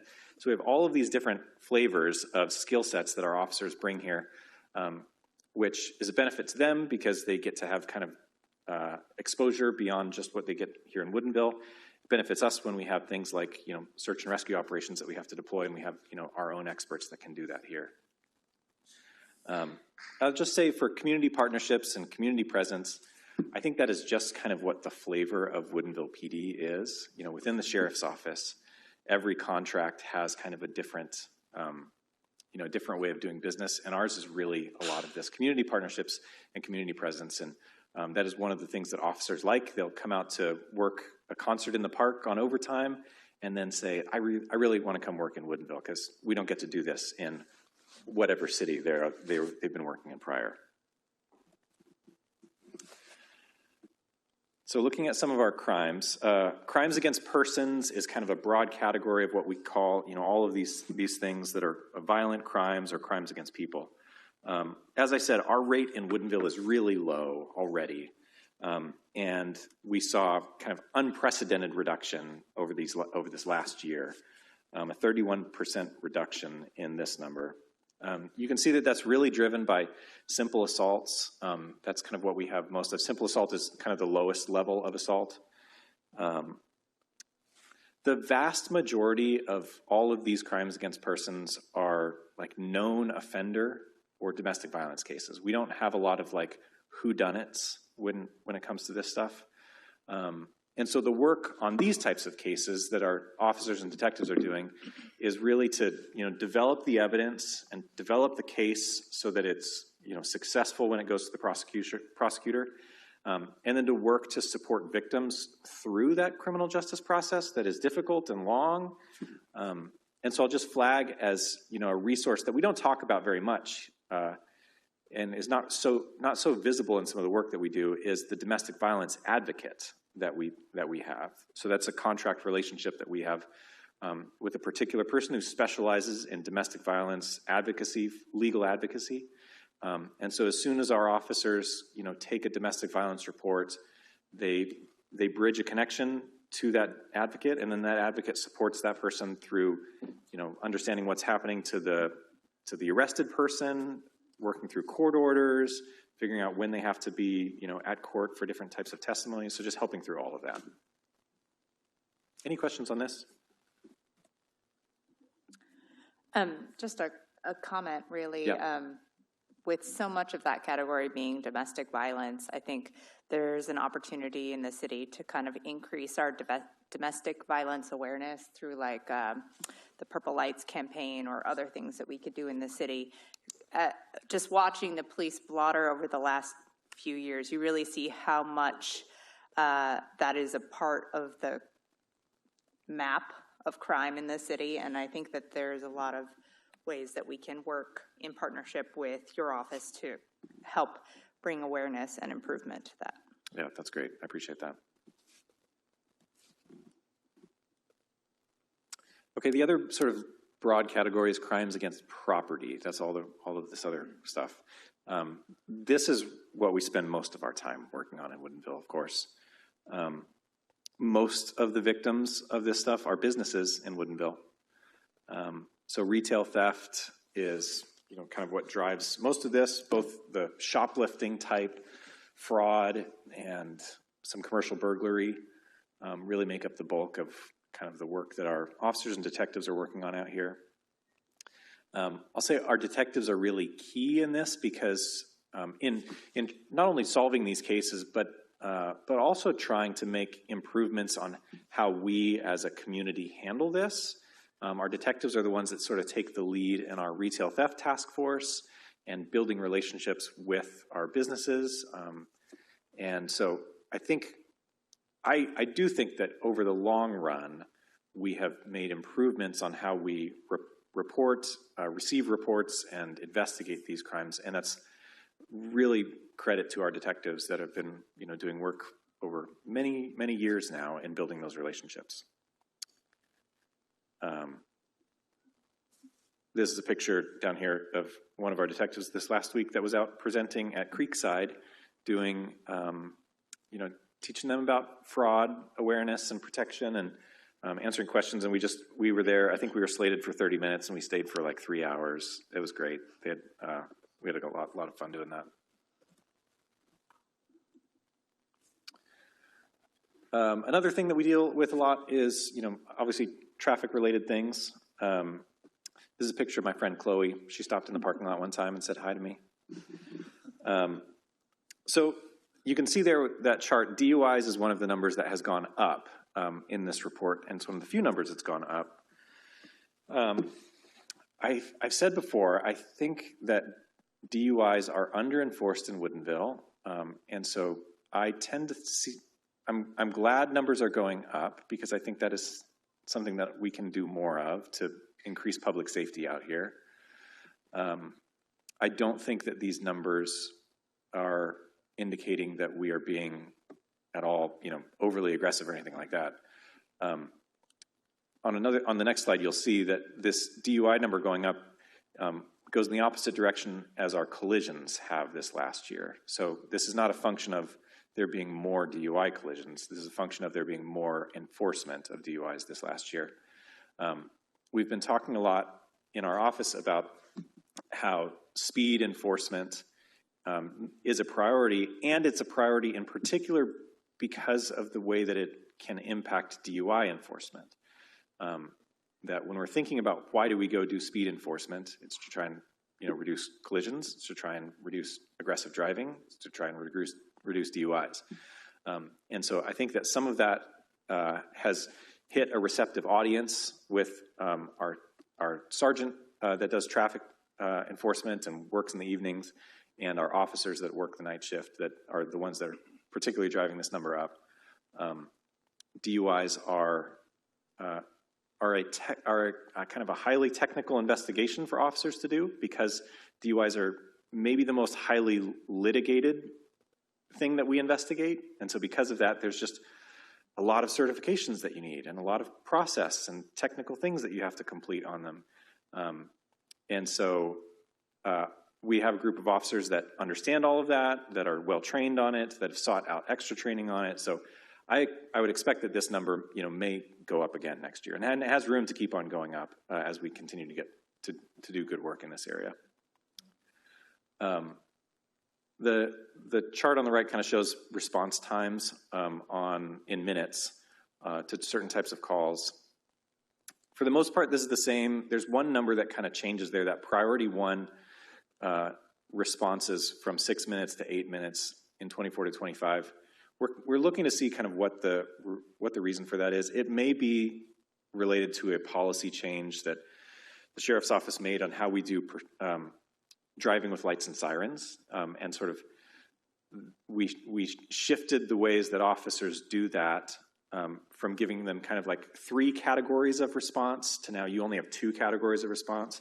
You can either be driving according to all laws, or you can drive with lights and sirens on and go this way. And I think that we sort of took out this middle lane of response for public safety reasons.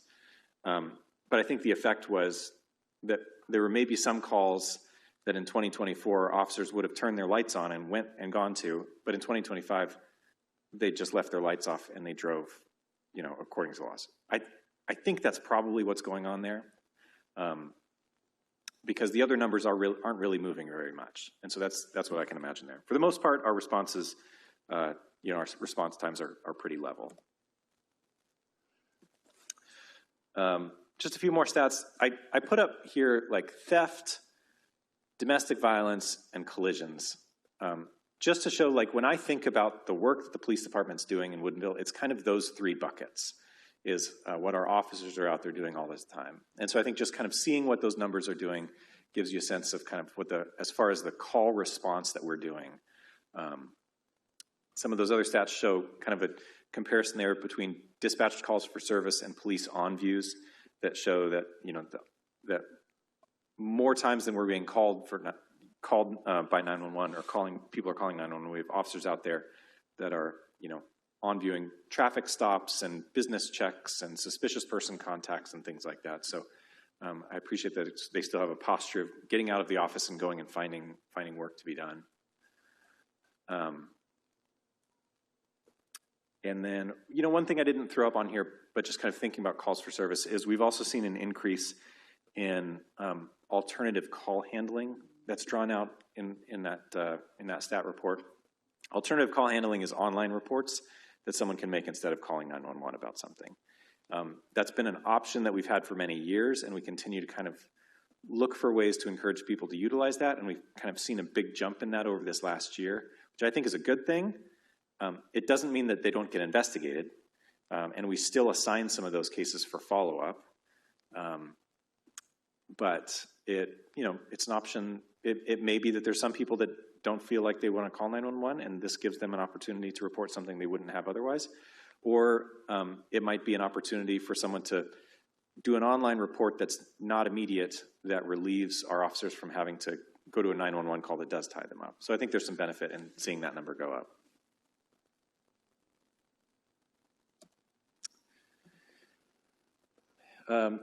Then talking just briefly about these kind of two lanes of co-response that we have over the past couple of years now that I really like. So TRUE is the King County Sheriff's Office Therapeutic Response Unit. They're the officers the mental health professionals that ride in the car with an officer. And we usually have them, 1, 2, or 3 days a week now, kind of depending on what their staffing looks like. I think Woodinville probably is maybe the location in the sheriff's office that gets the best use out of them.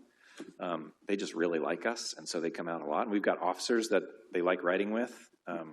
So that's been really good. They refer to a bunch of services. They are mental health professionals, and so they're very mindful that they are not creating patient-client relationships with people that they serve.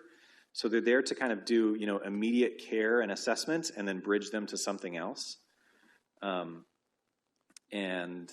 they've developed good partnerships, and they really do understand kind of the criminal justice system. So when there's, one of my officers put it this way, like when there's a person that we need to do something with them, having TRUE there is the best. When we have someone who's just like, they need a check-in, like that's when Eastside Fire and Rescue might be the one.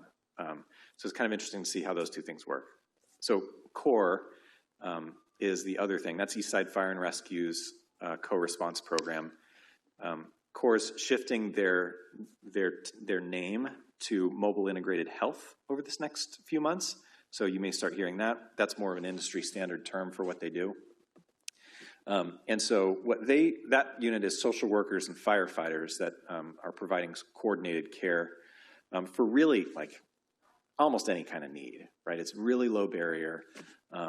It is not threatening. There's no police officer there saying, you might have to go to the hospital for this. It's just like, hey, we're just gonna see if we can sort of move towards something more healthy, move towards something that will prevent the next 911 call. So they continue to still be great. And so, yeah, it looks like we had 200 something community contacts with TRUE this year, and with CORE we had 43 different subjects that we referred and they did about 470 client encounters over the last year. So a lot of use. Yeah, and if you think compare those numbers, 200 and 400 to, we have 2,700 911 calls. This crisis response work that we're doing is a sizable portion of the work that we do each year. Any questions on this?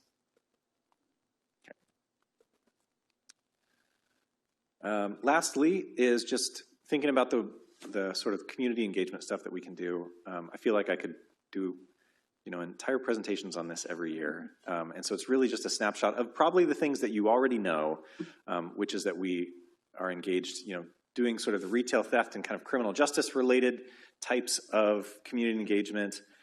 We love supporting all of the events and parades and concerts and races, even though my wife makes me run and I'd rather just be there for security.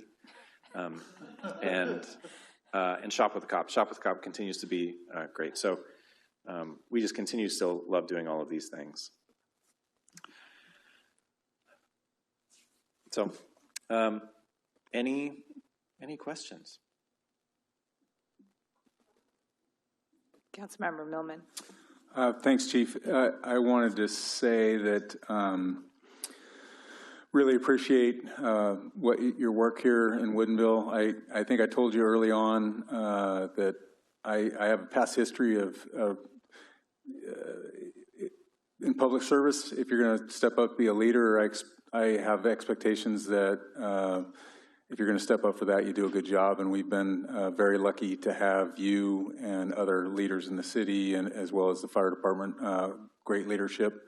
And really appreciate what you've done here, and I wish you the best luck in your next endeavor. Thank you.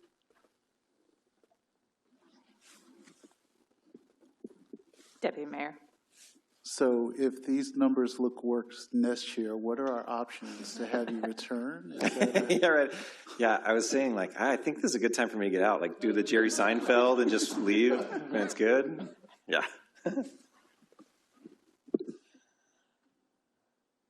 Thank you. I think I speak for the community when I say we have appreciated your leadership here, and I think that is evident in the numbers and the statistics you're showing us this evening about crime reduction. Yes, it's part of larger regional trends, but you know, you can always buck a trend if you try real hard. So we appreciate what your approach to community policing has brought to Woodinville, and we're hopeful that in the transition that we can continue to keep that approach here in our city, and that leads to more presentations like this one. So thank you. All right. Business item 11, second reading adoption ordinance 801, amending the multifamily housing property tax exemption. All right, good evening again, Mayor and members of the council. Let this come up. I've only got a couple of slides on this, so it should be fairly quick. As noted, this is the second reading of ordinance number 801 involving the multifamily housing property tax exemption amendments. So just a real quick reminder, the multifamily housing property tax exemption is something that is authorized by the RCWs, specifically Chapter 8414. And we have adopted those provisions in our Chapter 3.43. And basically what it does is it provides a financial incentive for producing housing in the city, and particularly it can support affordable housing in our central business district zone and in our high-density residential zones. At its core, it exempts residential improvements involving multifamily development from property taxes for either 8 or 12 years. That's the way it's currently set up in our current code. However, I would note that doesn't mean that the entire project is exempt from taxes, because everybody does need to collect their taxes. So we still have land and non-residential improvements on a site. Those things, taxes are still continued to be collected for. So at the first reading of the ordinance, the following amendments were presented and are still included in the second reading, because there have been a couple of changes, and I'll show those on the next slide. So per the recommendation of our consultant when we were working on the inclusionary zoning, there is a provision to delete the 12-year MFTE option. Additionally, there is a delete the requirement to comply with the downtown illustrative vision and illustrative guides, and also for the LEED certification. Those last two basically because they're kind of becoming pretty much redundant, because our energy codes already practically get us to the LEED, and we're incorporating our downtown guide stuff is actually being pulled into our commercial design standards. So those pieces are still part of the current ordinance with the second reading. And then we had two revisions. One, and that followed up conversations we had with the council later in the meeting, and that was to add a second option for the 8-year MFTE. So we have one option in there where it's 10% at 50% AMI, and then council wanted us to add a second option at 8 years MFTE that would be 15% at 60% AMI, area medium income, adjusted for the household size. So that's one change that was incorporated in there.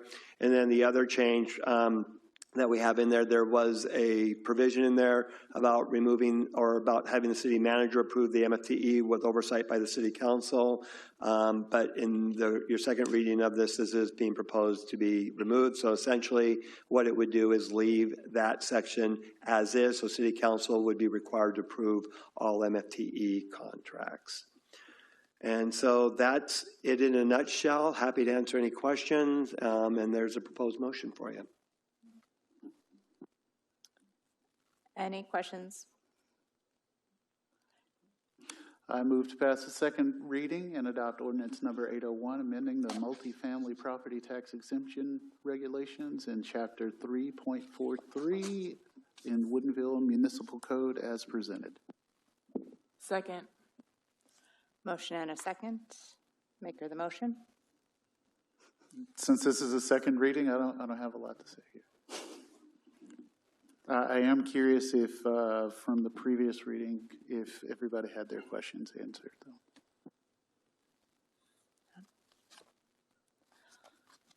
All right, seeing as it doesn't look like anyone feels the need to comment on this, I think we can do a voice vote on this one. All in favor, please say aye. Aye. Aye. Any opposed? Any abstentions? Motion passes unanimously. Thank you. All right, we're moving on to business item 12, reading of ordinance 803, enacting sales tax increase of 0.1% with revenues dedicated to public safety. Thank you, Mayor, Council. I don't have a separate presentation for this evening. We had quite the extensive presentation 2 weeks ago. I can certainly bring that up if there's specific questions. I will just kind of summarize, as I have in your staff reports. Council discussed this at your February 17th meeting. There was quite a robust conversation on that. The general consensus was, of course, general reluctance around increasing taxes, but acknowledgement that this option is necessary in light of recent and ongoing pressures to the city's finances. Also, the council very astutely acknowledged and pointed out that one of the basic responsibilities of the council and the city as an organization is to provide for public safety and law enforcement, and this option will help us continue doing so in line with the levels and the expectations I think we just heard from the chief for the last few years. Finally, I think the council discussed that sales tax, though regressive, is probably preferable for several reasons. First, it's spread across residents and non-residents, but also, as council pointed out, and we did some rough math, if you recall, at the last meeting, in order to generate an equivalent amount of revenue from a property tax increase, we'd be looking at somewhere around a 20% property tax increase. So the sales tax option to fund this important public safety expenditures was kind of the preferred option, as council discussed the last time. And with that, I'm happy to answer any questions. Thank you.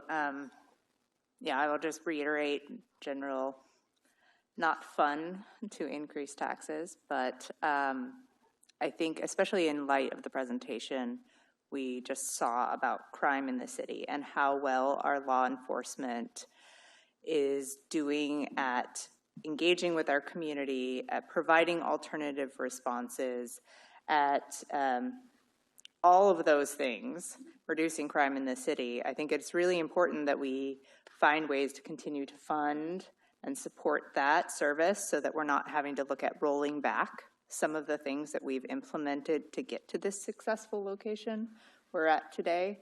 So as much as we don't like raising taxes, I see that this is money that is going to an essential service here in the city and one that is successful.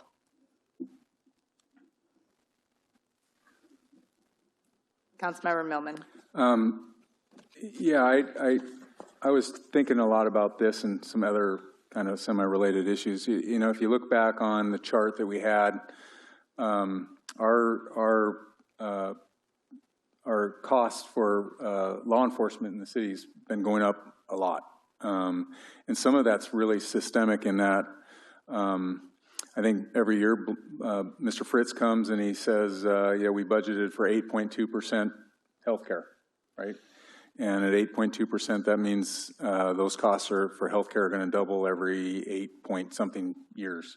The liability issues that we've talked about are kind of systemic that we're asking the state to mitigate too. We have rising labor costs and technology costs and court costs and on and on and on. So raising the sales tax $1 per $100 spent, which in our city, we get a lot of tourism that we ask our law enforcement to deal with. We just looked at some of the numbers here recently that our officers are dealing with, and we also get a lot of people visiting our city. And so I think it's only right that rather than looking at property taxes or something else, that we use this to continue funding, because this has to go only to law enforcement. It's not spread out in the general fund or anything else. It goes straight to law enforcement, and I think that's a good path.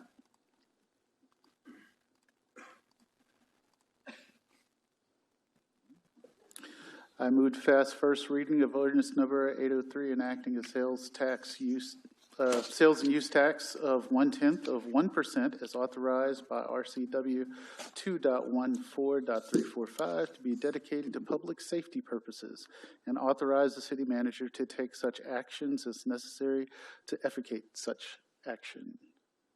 Second. I have a motion and a second. Any discussion?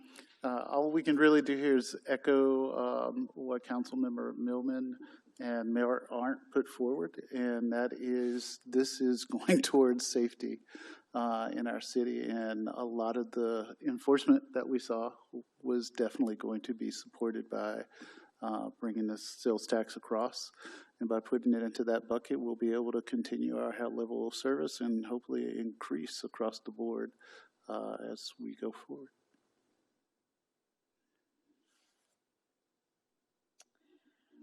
All right. I think we can do a voice vote on this one as well.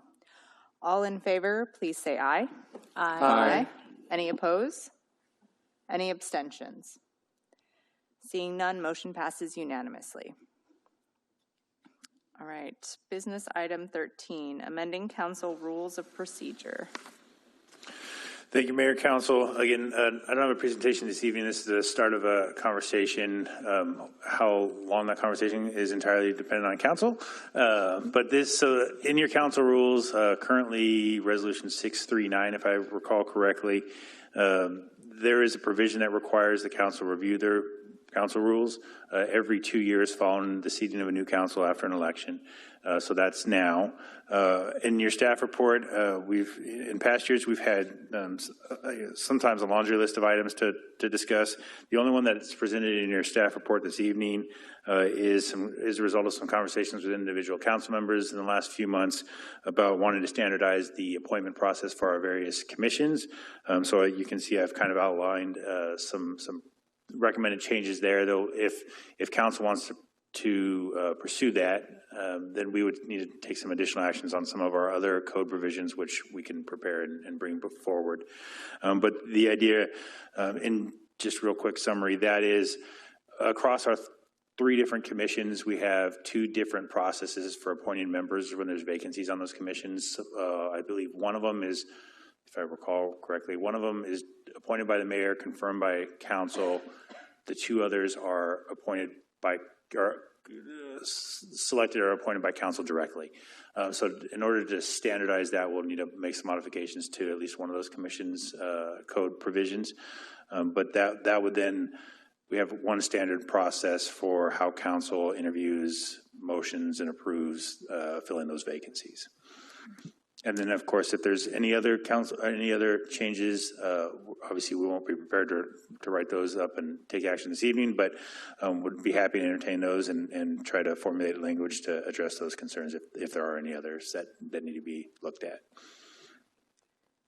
Thank you. I appreciate the standardization of the appointment process. I know there has been some confusion at times, especially in meetings where we are appointing members to separate commissions in the same meeting, and they have 2 different processes. So I think for both our sakes and for the communities to know what they can expect during this process, we should just have a standard workflow that we can replicate consistently across appointments.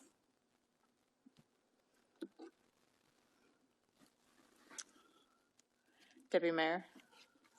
Completely agreed. I will say about the specific issue of making sure that we're following a systematic approach for every appointment. I think people see it as an issue with fairness if you're changing that process. So adding that level of consistency is transparency. And while consistency may be boring, it's effective.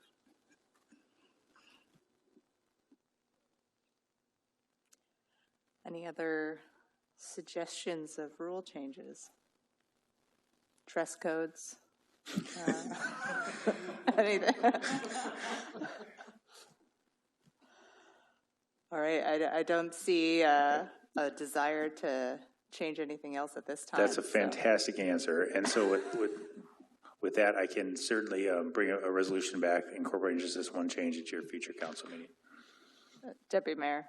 I would like to remind Madam Mayor that I believe that we can have a break in between some of these long meetings if she wants to give us 10 minutes here and there. Just a reminder, not that we need to add any rules, because I believe you have the power to do that already. Thank you. I have not forgotten that, believe me. Fortunately, I think tonight's meeting is on track to be on time, but I will keep that one in mind for future meetings, definitely. All right, if you've got what you need, I think we'll move on to our last business item, which is Washington, D.C. legislative lobbying visit. All right, just let me pull this up. All right, good evening, Honorable Mayor and Council members. I just have a couple of slides for you here tonight. And let's see, while this loads. There you go. So right now we're currently in the process of going after $7.5 million in federal funding request. And that's a huge number for us. And while a DC visit was not initially in the cards for this year, our federal delegation has continued to be strong partners and encouraged us to seek some of the funding that many others may not be exploring. Both of these asks would be monumental for the city budget, and for that reason, our lobbyist recommends that we take the time to advocate for funding in DC to try to bring home additional external funding sources. And as you can see on the screen, we're going after two different pots of money totaling $7.5 million. The first of which being a build grant through the Department of Transportation for $5 million, and the second being a federal earmark, or it could also be called a CPF or CDS grant in the amount of $2.5 million. The first of which is the build grant, and the city has just submitted a build, which is the successor to the RAISE grant program, seeking $5 million for the trestle project. As that project design has neared completion, staff estimates that the project cost will likely require additional funding. One potential funding option is the build grant program, and as was the experience when the city secured the RAISE grant for the East Trail Design Project, strong advocacy with and by the federal delegation is critical to the chances of winning this grant.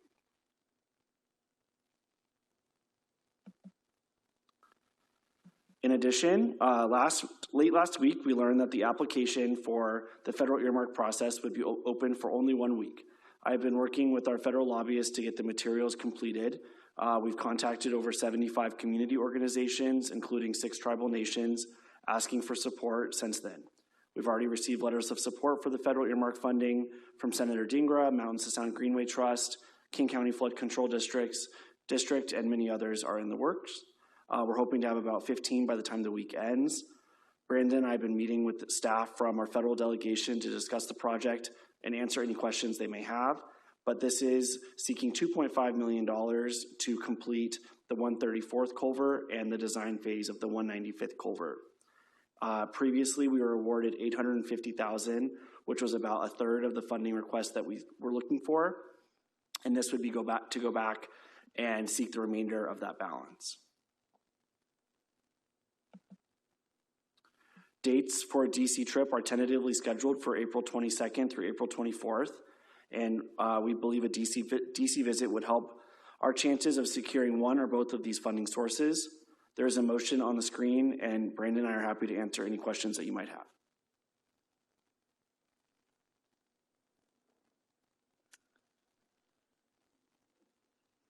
Questions? Councilmember Millman. Yeah, do we know offhand over the last 3-4 years what we've received in federal grants and funding? You know, I just saw this figure. I think it was $22 million was the number that I saw, but I could get an exact number and circle back with council. Okay, that would be interesting, but my point is it was going to be that we have been successful in this new endeavor, and I think I really encourage us to keep it up.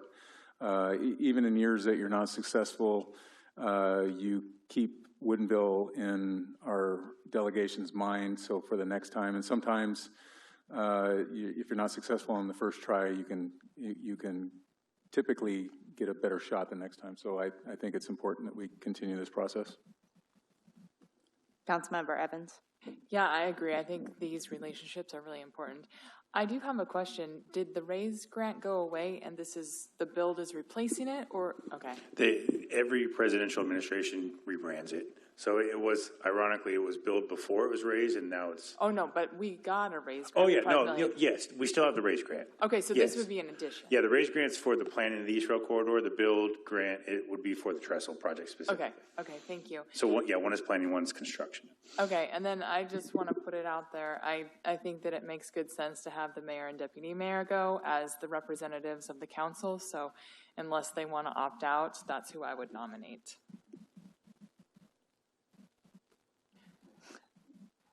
Second that. All right, we have a motion and a second. Would you care to speak to the motion? I think that we've already elected who we want as our leaders, and we have faith in them representing us to our elected leaders and really carrying out our asks. And so I just stand behind the mayor and deputy mayor. Thank you for the support. I think the mayor and the deputy mayor and I are prepared with those dates, and we did receive a lot of support from our congressional delegates to submit these applications for funding.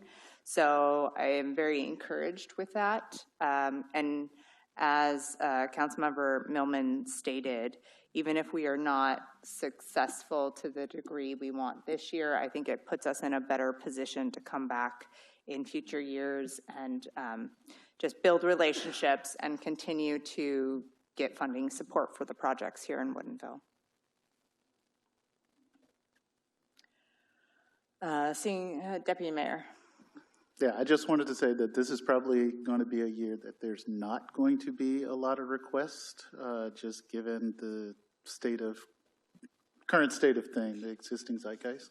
So if we're standing with our elected leaders right now to make those requests, these will be the years that they remember us, because we'll probably be one of the few cities that shows up.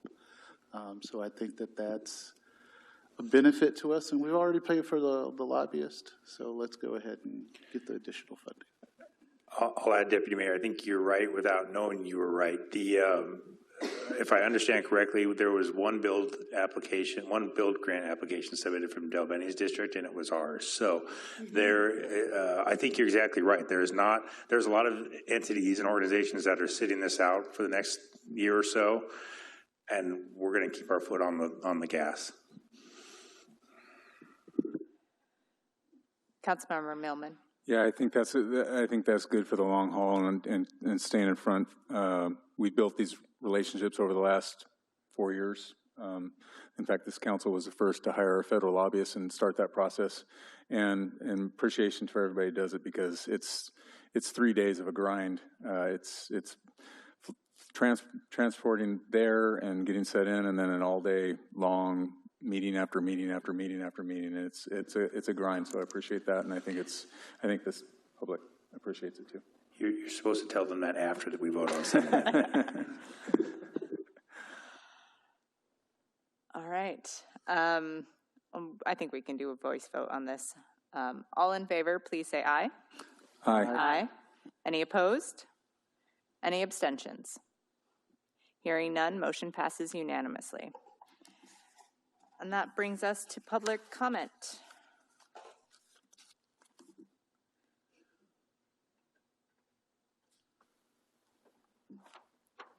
Thank you. When I call your name, please come up, state your name and whether or not you live in the city limits. You have 3 minutes. David Habowitz. Good evening, and thank you for being so punctual on your agenda. You're like 40 minutes ahead, so I get a chance to speak a little sooner. I am David Habowitz, and my backyard is the border to Woodinville.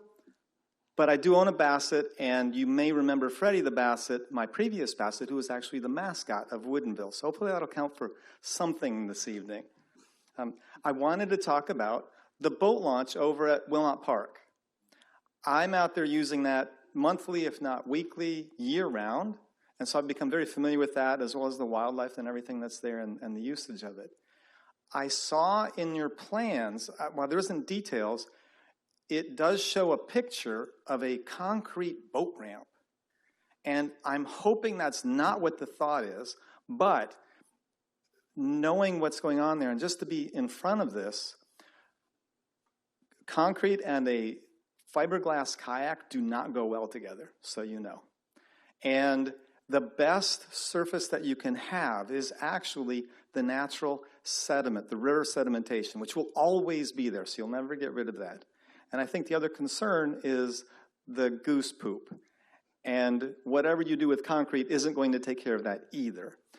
But better than that, I'm a member of American Whitewater, and American Whitewater has experts who, it's a nonprofit organization nationwide, and they have experts who will work with government agencies to design and plan waterfront access, river access, for free.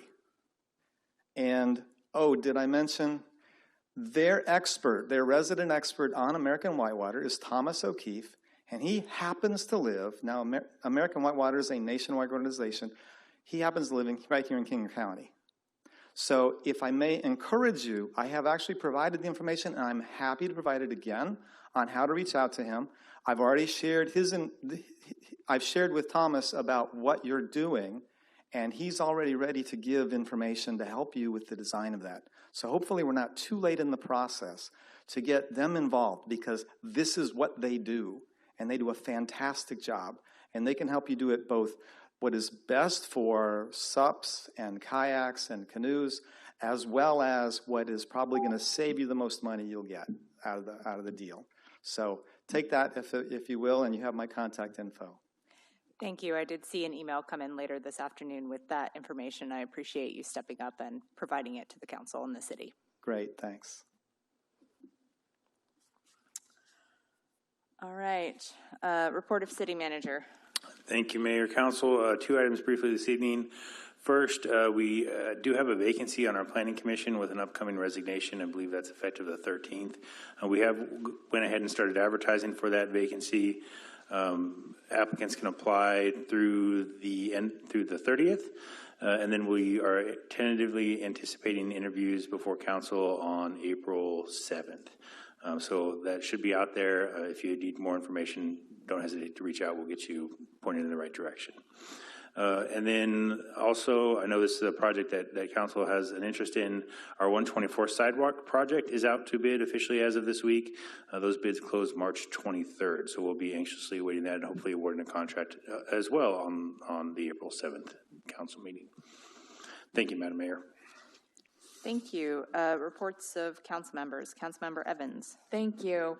For the past few weeks, I've been out with the Chamber, with Woodinville Wine Country, and with our business community talking about both FIFA World Cup coming and the impacts of House Bill 1515, which allows expanded alcohol area. There's a lot of excitement within the community, and I'm having many, many meetings with businesses and groups like District Flats and Wooden Creek and the Warehouse District and a few other areas as we think about how this can impact Woodinville. So stay tuned for more. We're really looking for opportunities to activate our business community to make Woodinville a really attractive place for people who are coming to Seattle to come on over and check us out. The second thing is tomorrow I'm going to have my first meeting on the Puget Sound Regional Council for Economic Development, and I'm really looking forward to being part of that broader Puget Sound Regional Council and seeing how we can impact some of those decisions that are being made about economic development. So thank you. Councilmember Edwards. Sure. There's been a lot of meetings with the Creative District, and I just want to promote one event that's going on. The city's partnering with them and a lot of other groups, community art project going on.